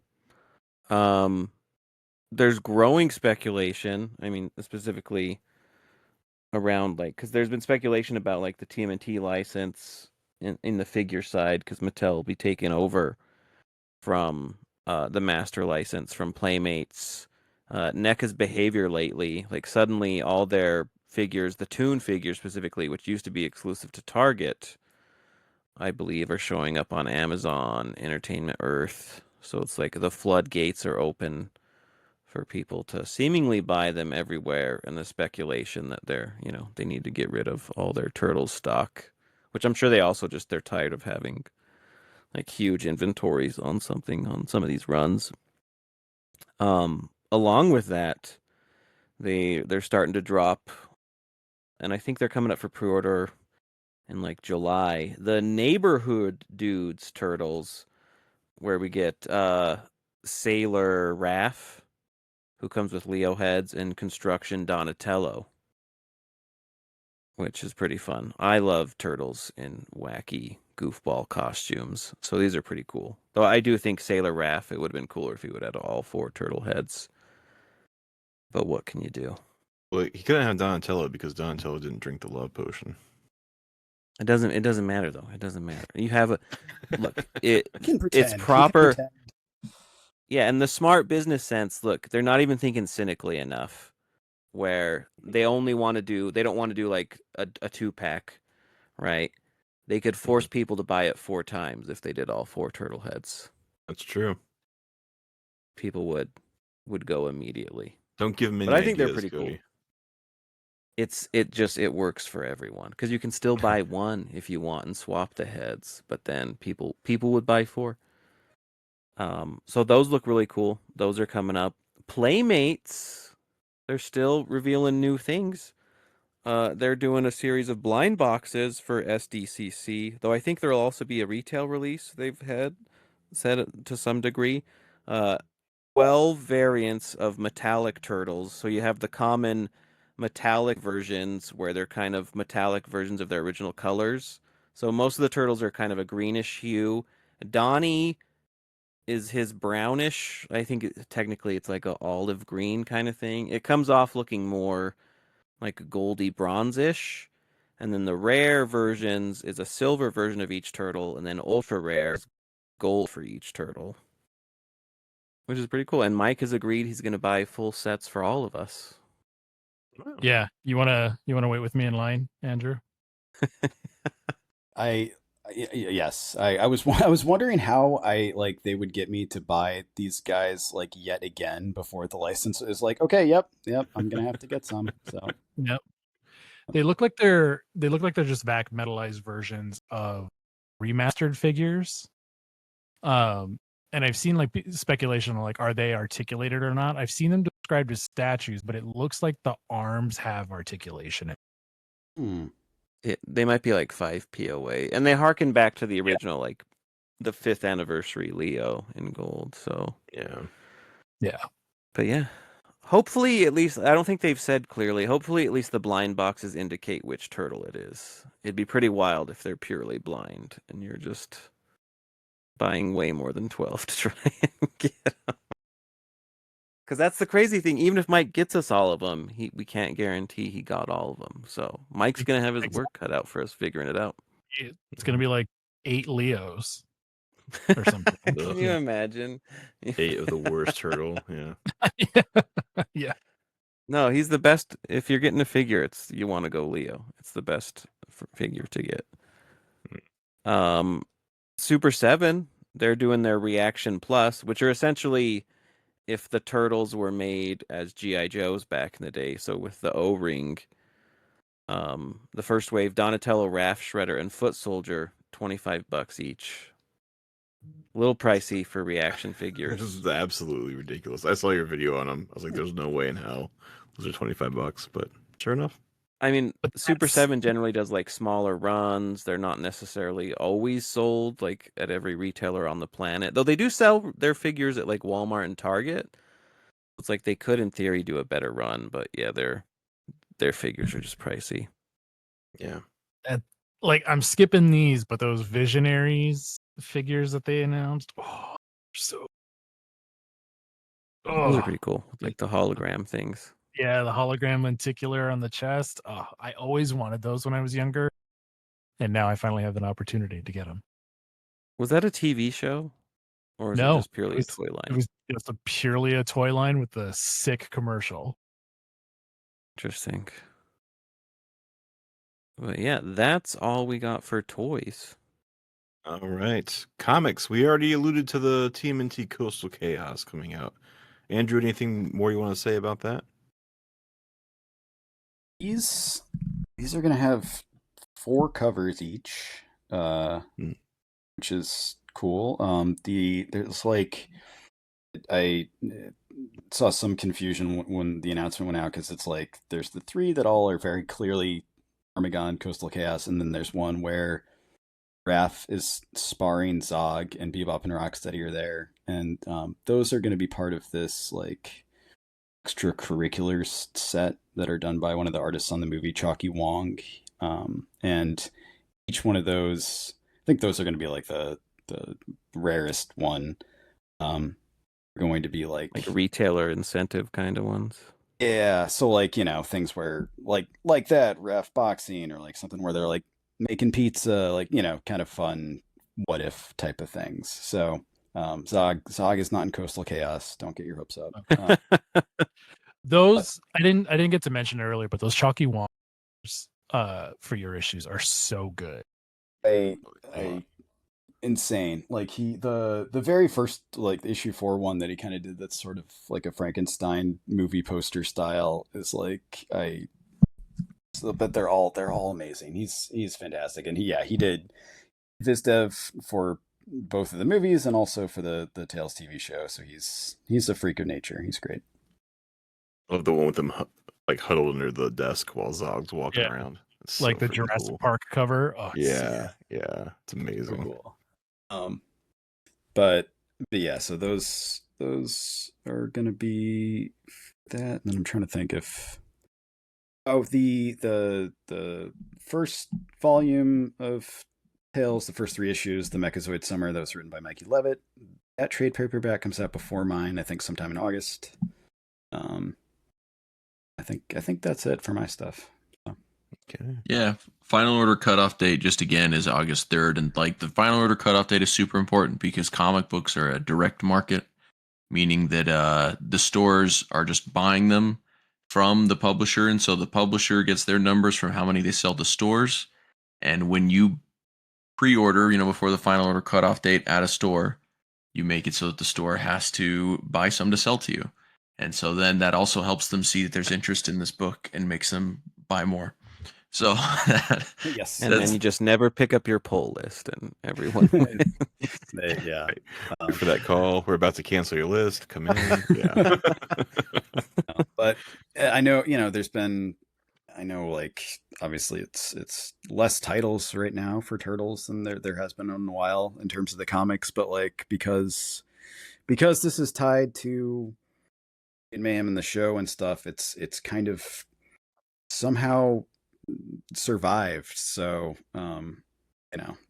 it's I'm thankful for everybody who's picked it up so far and is keeping it going, but hopefully we can just continue making them until the next movie, just to keep feeding this part of the universe. Yeah, they're super fun comics, so I definitely love to see them keep going, because why not? Yeah. And then the other last little bit is the day after this episode comes out, Saturday Morning Adventures number 38 is the issue that is in your comic book shop this week. So be sure to pick that up. Okay. And then we have some miscellaneous news, Mike. Yeah. So Comics and Cocktails, who like an LA based little, I forget what they are, but they put on Turtles Con last year up in Burbank. This year announced that they will have a thing for San Diego Comic-Con, Turtles by the Beach. So this is going to be taking place on July 25th. So it's Saturday from 1 to 8 p.m. It's like 4 miles away from the convention center though. So it's going to be, so like if you want to go to this, kind of plan how to get there and back. it should be able to be taken, take the shuttle, or the train. But the confirmed guests so far are Ben Bishop, Luis Antonio Delgado, Raymond Gay, Chris Johnson, Sierra Nieli, Pharaoh Pay, Felipe Smith, Tom Waltz, and more to be announced. So I'm definitely gonna go check that out Saturday. Is Andrew on the more to be announced schedule? I'm not tabling or anything, but I'm definitely gonna swing by and say hi to everybody and be there for a little while for sure. Okay. Yeah, it's up by the airport. Unfortunately, I was Yeah. looking at the map and I was like, "Oh, it's so far away." We do have I don't think they've announced when it is going to be yet, but we will have some sort of turtle related comics panel at the con that I will be at. So Yeah, they excited haven't. for- They haven't. I've been watching like the schedule. I'm like, please, like soon, because that is. I'm planning on going down all. So awesome. Yeah, I one don't. of those, they'll do something one day. Other than me, I don't know who's on it yet. So Okay. But I'm still like I did New York Comic Con last year, but I've never been on one at San Diego, so it's kind of a bucket list for me. No, that'll be cool. I love the turtle panels there. IDW always throws the best turtles. Yeah. Panel. Awesome. But pro tip: take the train instead of driving. Yes. Like I haven't driven to San Diego because the train is just so much better. Train is great. And that's it. That's all I got. So Turtles by the Beach. It's a free event, but they do ask that you sign up for the event on Eventbrite, just so they can kind of gauge the crowd. So 1 to 8. That feels like a long time. Yeah, like if I go, I'm not gonna stay the whole time. But you gotta stay. You gotta rep. You gotta rep. You gotta stay the whole time, Mike. So everyone who goes there sees you. You gotta wear our T-shirt, which is a nice synthetic blend black color. And, stay at the beach all day. Yeah. I just find you like. Did you go to the Burbank dehydrated? What were you gonna say? Did you go to the Burbank one? No, I couldn't go to that. I had tickets for it. I bought tickets, and I couldn't go at the last minute. It was. I just went as a guest, and it was fun. It wasn't insane, which is nice, but it was a lot. It was a lot more stuff than I thought there was going to be, and it was a good time. No, yeah, because I remember I was gonna go to the original event, and then like the fires happened. They're like, let's move it. I remember something else like news wise happened the day of the turtle one that was like, I don't know, it's hard to keep track at this point, but it was like something where it's like, oh god, are we gonna get bombed or something? Because I remember getting like a push notification. Oh, that's right. I remember. Yeah. I was like, well, I guess I'm gonna die at TurtleCon. That's all right. Yep. Somehow I always knew this was how I would die. Yeah. Turtles convention. Yeah. If mom could see me now. But yeah. So yeah, that's all I got for that. All right. Well, if there's no more news, Spencer, what are we doing next week? Next week, we're, coming out of left field. We're going to be covering the Coming Out of Their Shells tour. Oh, God. So the movie thing. Jesus Christ. Yeah. I had last. I had those VHSs, or not the cassette tapes. I mean, one last thing before we head into the Viacom. I mean, now Paramount and Nickelodeon era. I gotta say, my daughter every morning she demands we play music in the car, and she has to pick the music. But one time she was like, "I want to listen to Ninja Turtles music." I was like, "I don't want to listen to just a bunch of theme songs." And like I do it on YouTube, so like I'm driving and have to skip ads and like running over nuns and shit. So I put on Coming Out of Our Shells, and there are some freaking bangers on that soundtrack. Man. Yeah, those are good songs. Not to believe, but like I like the surfing tubing or whatever. Like I get that stuck in my head. I'm in the shower, I'm like surfing tubing. Yeah, like it's great. I love it. Nothing like closing out Pride Month by Coming Out of Our Shells. Yeah. Oh, this reminds me, Andrew. My My daughter plays with my old Fugitoid toys, and like his chest opens up, and she says that his boobs open. So if you can incorporate that into the next story you do of Ninja Turtles with Fugitoid, that'd be great. Thank you. That'll be. Oh, also Hokum hair, if you can. God damn it, Mike. It's always Hokum hair. I need know, Hokum man. hair back. I've been trying to think of a way that makes sense, or doesn't make sense. But I'll see what I can do. Nano would make more sense than Hokum hair. Just remember, That's They true, could fight. yeah. They could run into like an evil magician or something. You know? Right. We already had Hokum hair and Rise. He's not You've the had evil- Hokum hair recently. We at So, least but that's snuck the in- twist. Hokum He's the magician's bunny rabbit. It could work. No, there you go. Louis snuck in that little Usagi was here in my second issue, so now I got to figure out how I the heck missed that. that. Yeah, I missed that entirely. I What? think everyone did. I don't think any. We had a whole section for this, Andrew. Where is it? I know. Don't tell Stan Sakai. No. Yeah, that wasn't there. Yeah, we it got cut at one point.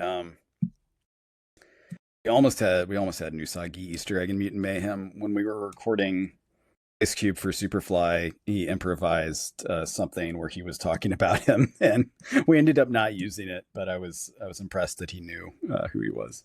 That's amazing. Wow. That is actually really cool. Oh, All you right. put it in our chat. Sorry. Go Ice Cube. Oh, yeah. Oh, Ice Cube. Oh, you put it in Mike, that if chat. you want to do the sign out. So, Andrew, thank you again for coming on the show. Thank you to everyone who has listened to this episode. If you want to listen to more, you know where. Hit us up on all of our socials at Ninja Turtle Power Hour or Ninja Turtle PH on Twitter, Instagram, Facebook, Blue Sky, and TikTok.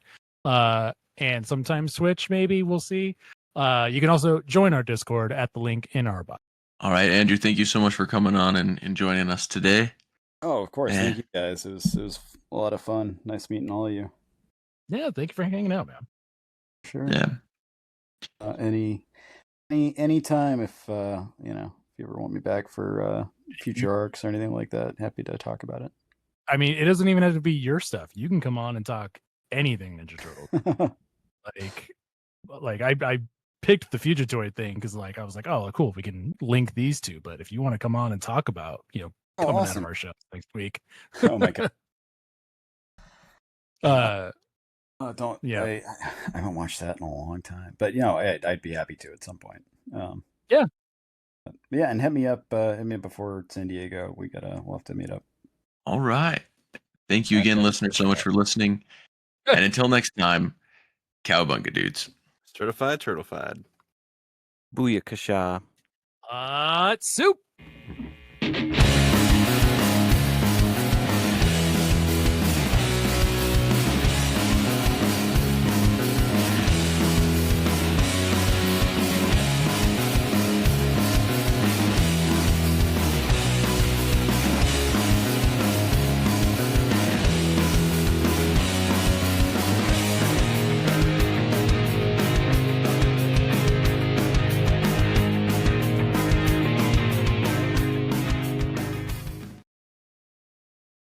I found the Usagi was here. Yes. Yeah, it's right next to Mikey's arm when they're in the jail cell. And they're saying, "You guys feeling good? Great, so good." He's like, "Wow, y'all are tough because I feel unwell." It's like right by his arm. Very cool. That's a hilarious joke, by the way. I did not mention, a lot of the There's some good lines in it. Yeah. yeah, there's some good lines. Oh, thank Now, you. Spencer, are we just doing the coming out of their shells proper, or are we also doing the weird making of coming out of their shells? I think we're just gonna do coming out of their shells proper, but if there's something from making of coming out of their shells that you want to throw in our second time around segment, feel free to do so. Will do. It's the feverish-ist of dreams. So I've never Very meta. watched that making of thing. I should do it sometime. what's insane, Andrew, is that when I was a kid, I didn't have coming out of our shells, but I had the making of coming out of our shells, which is just, which Oh, I think man. that I told you that explains a lot. That's amazing. I had all I had was the like, and I listened the hell out of it. I remember my dad didn't like rap music, and like one of the rap songs on here, I was like, "Is this song okay, Dad?" Like it's the fucking Ninja Turtles. Oh, all right, guys. Well, I'm All gonna right. Yeah. Yep. off. I but better you Thank sign you out. again. Thank you for Yeah, spending it's so much nice time to with meet us. It's been nice to meet you. Of course. All right. See you guys. Have a good night. Take care. Yeah, see you, Bye. dude. Take care. Bye. Why would you do that? Look, see, I mean, exactly. Why am I? That's why I was asking for No, the in this context. way, Why in, am I in burning? mine and Keith's scenario, you're not stuck. You're just cold. Yeah, then well, in that case, I wouldn't be burning the bridge. Hi, Andrew. But you're cold. Oh man, we're talking about We burning learned bridges. Mike has no survival skills. You won't burn a bridge Well, for anything. Yeah. How you guys doing? Good, how are you? Good. Good. How's it going? Good. I'm good. Sorry to keep you waiting. My my Wi-Fi was just going in and out, so Oh, it's, Oh, it's you're all fine. should be okay. mine. now. Mine takes dips in the middle recording, so it happens. We are often, at least one of us is usually late, so don't worry about it. This is actually the first time in almost years that I've been on time. I was like, I gotta get there on time for Andrew. Oh, thank you. Yeah, Appreciate of it. course. So sorry. Uh, What's everybody's name? Just so that I. Yeah. So I- I'm Mike, Okay, hey, and Mike. then Spencer is Yeah, I'm the one Spencer. cuddly, with the Sounds good. cuddly profile picture. Keith is the Splinter one, and then Cody is the Too Much New Toys guy. Okay. Hello. Awesome. Nice to meet you guys. Nice to meet you. Thanks for coming on the show.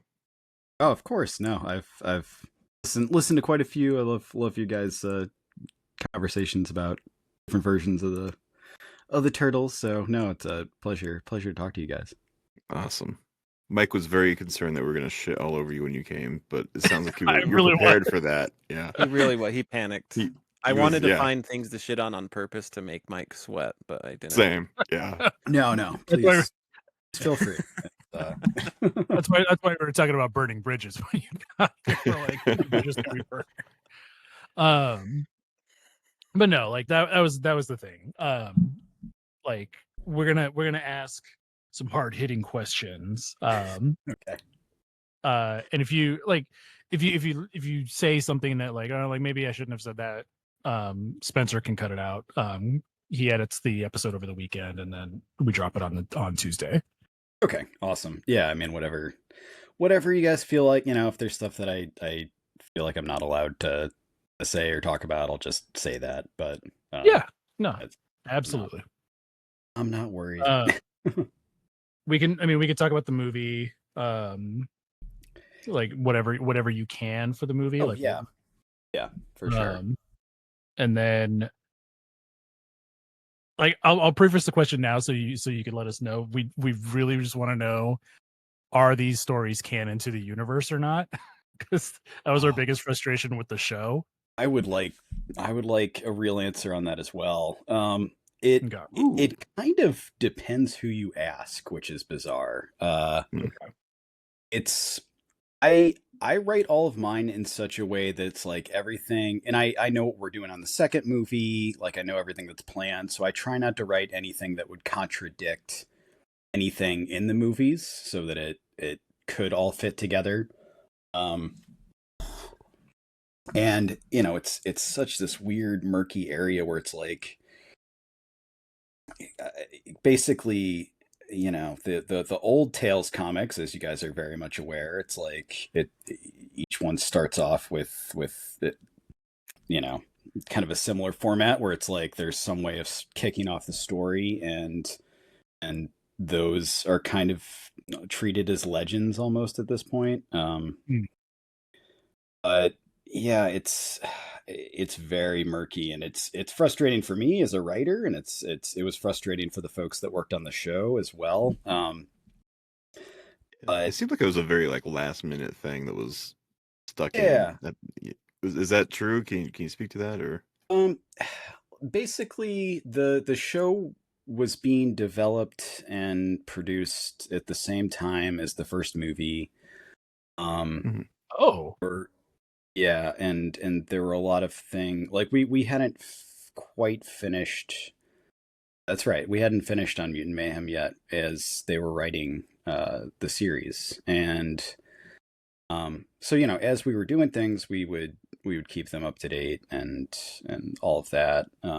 But it was one of those things where it wasn't like the MCU or something where we had a big story trust saying like, here's what we're gonna do, the movie and the series, the comics, and all that kind of stuff. It was more like, here's what we're doing. Is there anything that we can flag that's like, don't do this, don't touch this? So like the show had a lot of constraints. I know that's why so much of it is the stories are smaller and contained to New York and don't have like giant ramifications, because they wanted to be extra careful that anything that they did would make sense. Like, oh, the turtles went through this experience, and then if we started the second movie and it was weird that they had been through all of that already, then it wouldn't have been quite as impactful.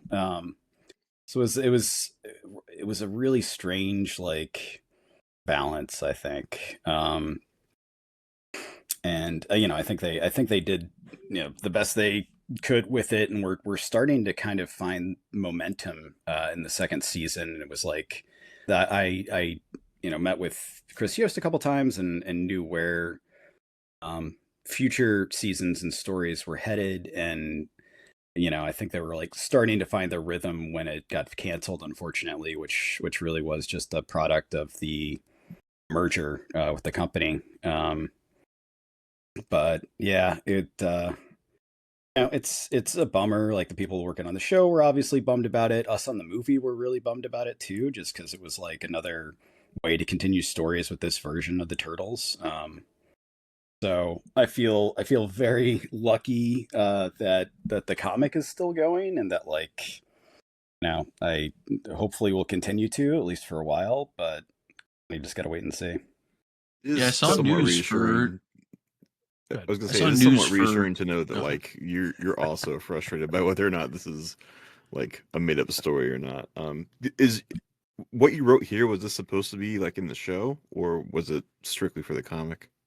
These were no. This was like I'd been developing the Fugitoid arc as something that I wanted to pitch just even before I knew the show was happening, because I'm a big Fugitoid fan and wanted to incorporate him. And so when they told me that they were doing a tie-in comic, I was like, oh, if the show isn't using Fugitoid yet, I would love to introduce him this way, and here's my idea for it. Cool. But the bummer thing that I will say is that there were plans for my Fugitoid to show up in the series in like season 4, and I would have gotten to write it. So I'm bummed that Dang, that is a drag. Yeah, it was that was really disappointing. But who knows? Like, we're kind of just waiting for all the dust to settle from Skynet's acquiring Paramount and this new merger with Warner Brothers, and like, if things go well with this next movie, maybe there's a way to explore episodic stuff again, but that's all probably a couple of years away from figuring out. So okay.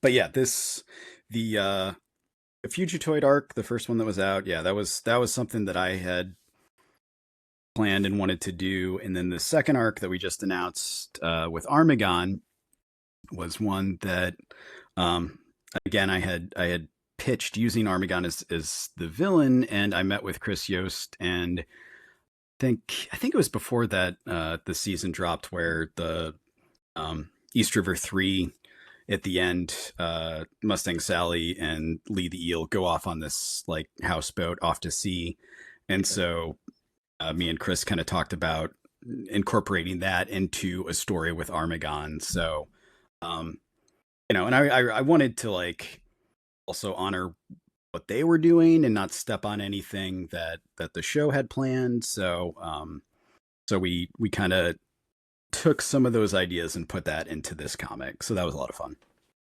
That's amazing. Spencer, It what were you does gonna seem say? like I the comic issues. Sorry, Spencer, you're getting cut off again. It's not your turn. They, Spencer. because I was looking for like the bookend where like it throws doubt on if it did happen, and I don't think it's Yeah. really there in these issues. So I think these issues This did was my solidly happen. my quiet rebellion. No, they. I kept waiting for someone to push back on me on that, and I was like, I want to like, I don't want this to feel like a tale. I want it to feel more like you know, basically get just enough of the check off the box that someone's telling a story so that it fits the framework, but maybe if it's a news report April's doing, it'll be harder to say that this isn't canon. So It's definitely yeah, much more ambiguous. yes, The big, satisfying tell way, was I like think. when she's showing the lady at Channel 6 like the flash drive and like the video of Fugitoid, and I'm like, oh, like yeah. actual And- kind of confirmation here. Yeah, so I, you know, obviously it in my mind as the person writing it, I have to treat it like it is and believe that it is, but you know, and I again just like working on the movie, I try to make it so that nothing that we do in here is contradicting other stories being told. And you know, watching the Tales series, like there's a lot of times where after they wrap up doing a tale, you know, you'll see one of the characters like from that tale show up in the background and kind of be like, oh, so there was some truth to this. So my kind of, in my mind, almost for the series, and I'm guessing this is probably what Yost was thinking as well, is like, you know, these tales are being told by the boys, so they're probably embellishing parts of it, or maybe they're not remembering all the facts, but that there's truth to them. So at least that's the way I'm trying to handle it for the time being. Now's your time, Spencer. Yeah, go with You should mention that that was forever ago. So he did talk about the upcoming Armagon arc. So I was just gonna say I saw news that there was gonna be like a mini series. You know, it wasn't necessarily going on as like a continuing numbering right on Tales, but it's like a mini series, right? That'll be the next story. Coastal Chaos #1. Yeah. Coastal Chaos. So like the first two arcs, that'll be another 3-issue arc, Coastal Chaos. And yeah, I guess they gone back and forth what IDW was saying what they were going to do. So I'm not entirely sure if this is just going to be called Volume 2 or if each subsequent arc will start over at #1. I don't even know that, but we do have plans beyond this, but that's all I can say. Oh. Don't get Spencer started on the volume naming. Yeah. No, I'm Yeah. also OCD about that kind of stuff. I wish we just had one number going through the whole thing, but you know, I know there are reasons for what they do, so I try, but believe me, I wish there was a little more uniformity to it as well. Yeah. I think Well, we've 'cause I been mean- arguing about that for like what we've been doing this podcast for 5 years. I think we've been arguing about volume numbers for 4.5 years, and we still haven't figured it out. So Well, there's how the volume system is supposed to work, right? But like Yeah. it's not clearly defined by anybody. Yeah. Like yeah, it's yeah. at least not in modern times. Maybe once upon a time, you know, 70 years ago, 80 years ago, you know, in the 40s, someone actually nailed it down. But I actually don't think that's the case because even with Blue Beetle, if you like look back into it, what they put in Always their Blue indicia. Beetle. It always But- comes back to Blue Well, Beetle. because too. Blue Beetle is like the biggest mess, moving from publisher to publisher. Anyway, Yeah. but so it's why Well, so, I like, use it as an technically, example. This would be Tales of the TMNT Volume 3 already, because we already had 2 other volumes, right? Yes, even though it's not canon to Yeah. that universe, to the Mirage Funny, universe, but- technically yeah, because it's under the same title. Yep. Yeah. Yeah, that's wild. Yeah. Oh, Anyway. yeah, I feel your pain though. I have all my Mirage Ultimate Collections, and the fact that number 1 is red and the rest of them have white numbers still bothers me. Oh yeah. But yeah, we'll see. We'll see after. So yeah, Armagon Coastal Chaos starts with a number 1, and then after number 3, who knows? If it's just gotta wait and see. So Cool. We have it in our news, so if you could speak up, and then we'd appreciate it. oh sorry. Yeah. When we get to the new segment. Oh no, you're good. No, we- we're asking about it too. I'm just saying. I think we'll talk about it again, so just be prepared. Oh yeah, So- absolutely. Yeah. It's a veiled threat. So this the order we usually record the show. Like this is like our bonus section where we all kind of shoot the shit and like do our thing, and then we jump into like the actual like show proper where we go into the recaps and everything, and then end on the news. And so like everything said in this section usually gets thrown at the end of the episode. So for Yeah. people sticking around. It doesn't make any sense, and it kind of happened by accident. Yeah. Well, like it happened because like we just started hanging out for an hour before we started recording, and then we're like, let's just start putting this in the show because it was fun. Yeah. No, I think that's great. So, okay. So, do we want to ask the question again if these are canon? Because you gave such a good answer, and I would hate to make you say all that again. We can leave it in the bonus segment. I mean, unless we want to talk about it during like second time around times, but Yeah. I mean, 'cause I'll have some questions about like like is this going to be canon like moving forward kind of thing. But yeah, no, we can. I'm okay with leaving that because it was a really good answer, like really informative. So Oh, thank. Yeah, I mean, it was a wishy-washy answer, but it's well, no, but that's the thing is like Yeah, you're kind of stuck in that position too of like the comic can't overwrite the show can't overwrite the movie. Yeah, and so like you're all kind of playing this game. Yeah, and I will like. And end of the day, the movies are always the ones that are going to be like this supersedes everything. So if for some reason they had an idea for one of the movies that contradicted something in one of the comics, of course the movie's going to be the deciding factor. It's kind of like sort of like back when they used to have like before Star Wars got much larger than it was. Like it's like, okay, it was in a comic, but then that you know how messy that got. Oh yeah, we had 6 levels of canon. even with Disney now, like even after they've done all their things, it's still kind of getting messy now as you move into like Ahsoka's story and some of the stuff they've animated versus the novels and other things like that. They kind of are making it a little muddy now and overriding some of their stuff they've written with movies and TV shows. Well, we were Yes, talking about that. We were talking about that earlier because I sent a picture of Splinter saying that he learned how to do Mikey's braces, and I was like, "Oh my god!" Like Andrew finally answered that question that's been plaguing the fandom since this movie came out. And I will say, like that, I didn't just pull that out of my ass either. Like that was something, first movie. It's 90 minutes. You don't have time to show everything.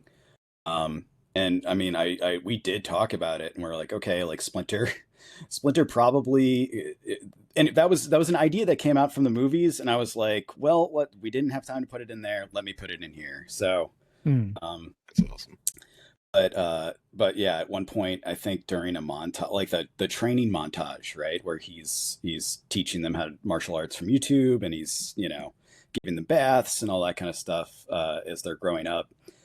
We did have like a moment that I think even got into storyboards where he may have like broke into an orthodontist's office after hours and stole some equipment. But obviously that got cut. But I was like, okay, like let's just, and I see people talking about it. It's like let's just put that to bed finally. So I thought that was really fun. Oh, thank you. I'm glad people liked, and like it was also something too that I slipped it into the dialogue pretty late in the process in hopes that it would stick. and thankfully both IDW and Paramount were like, okay, you can do this. So I do like the idea that you're all just playing like continuity chicken with each other. Like, that's amazing. I have a quick question before I forget. The editor, is it Ellen Boehner? Boener? I don't. I'm afraid to ask her. No. You got to go with Boner. You have to err on the side of Boner.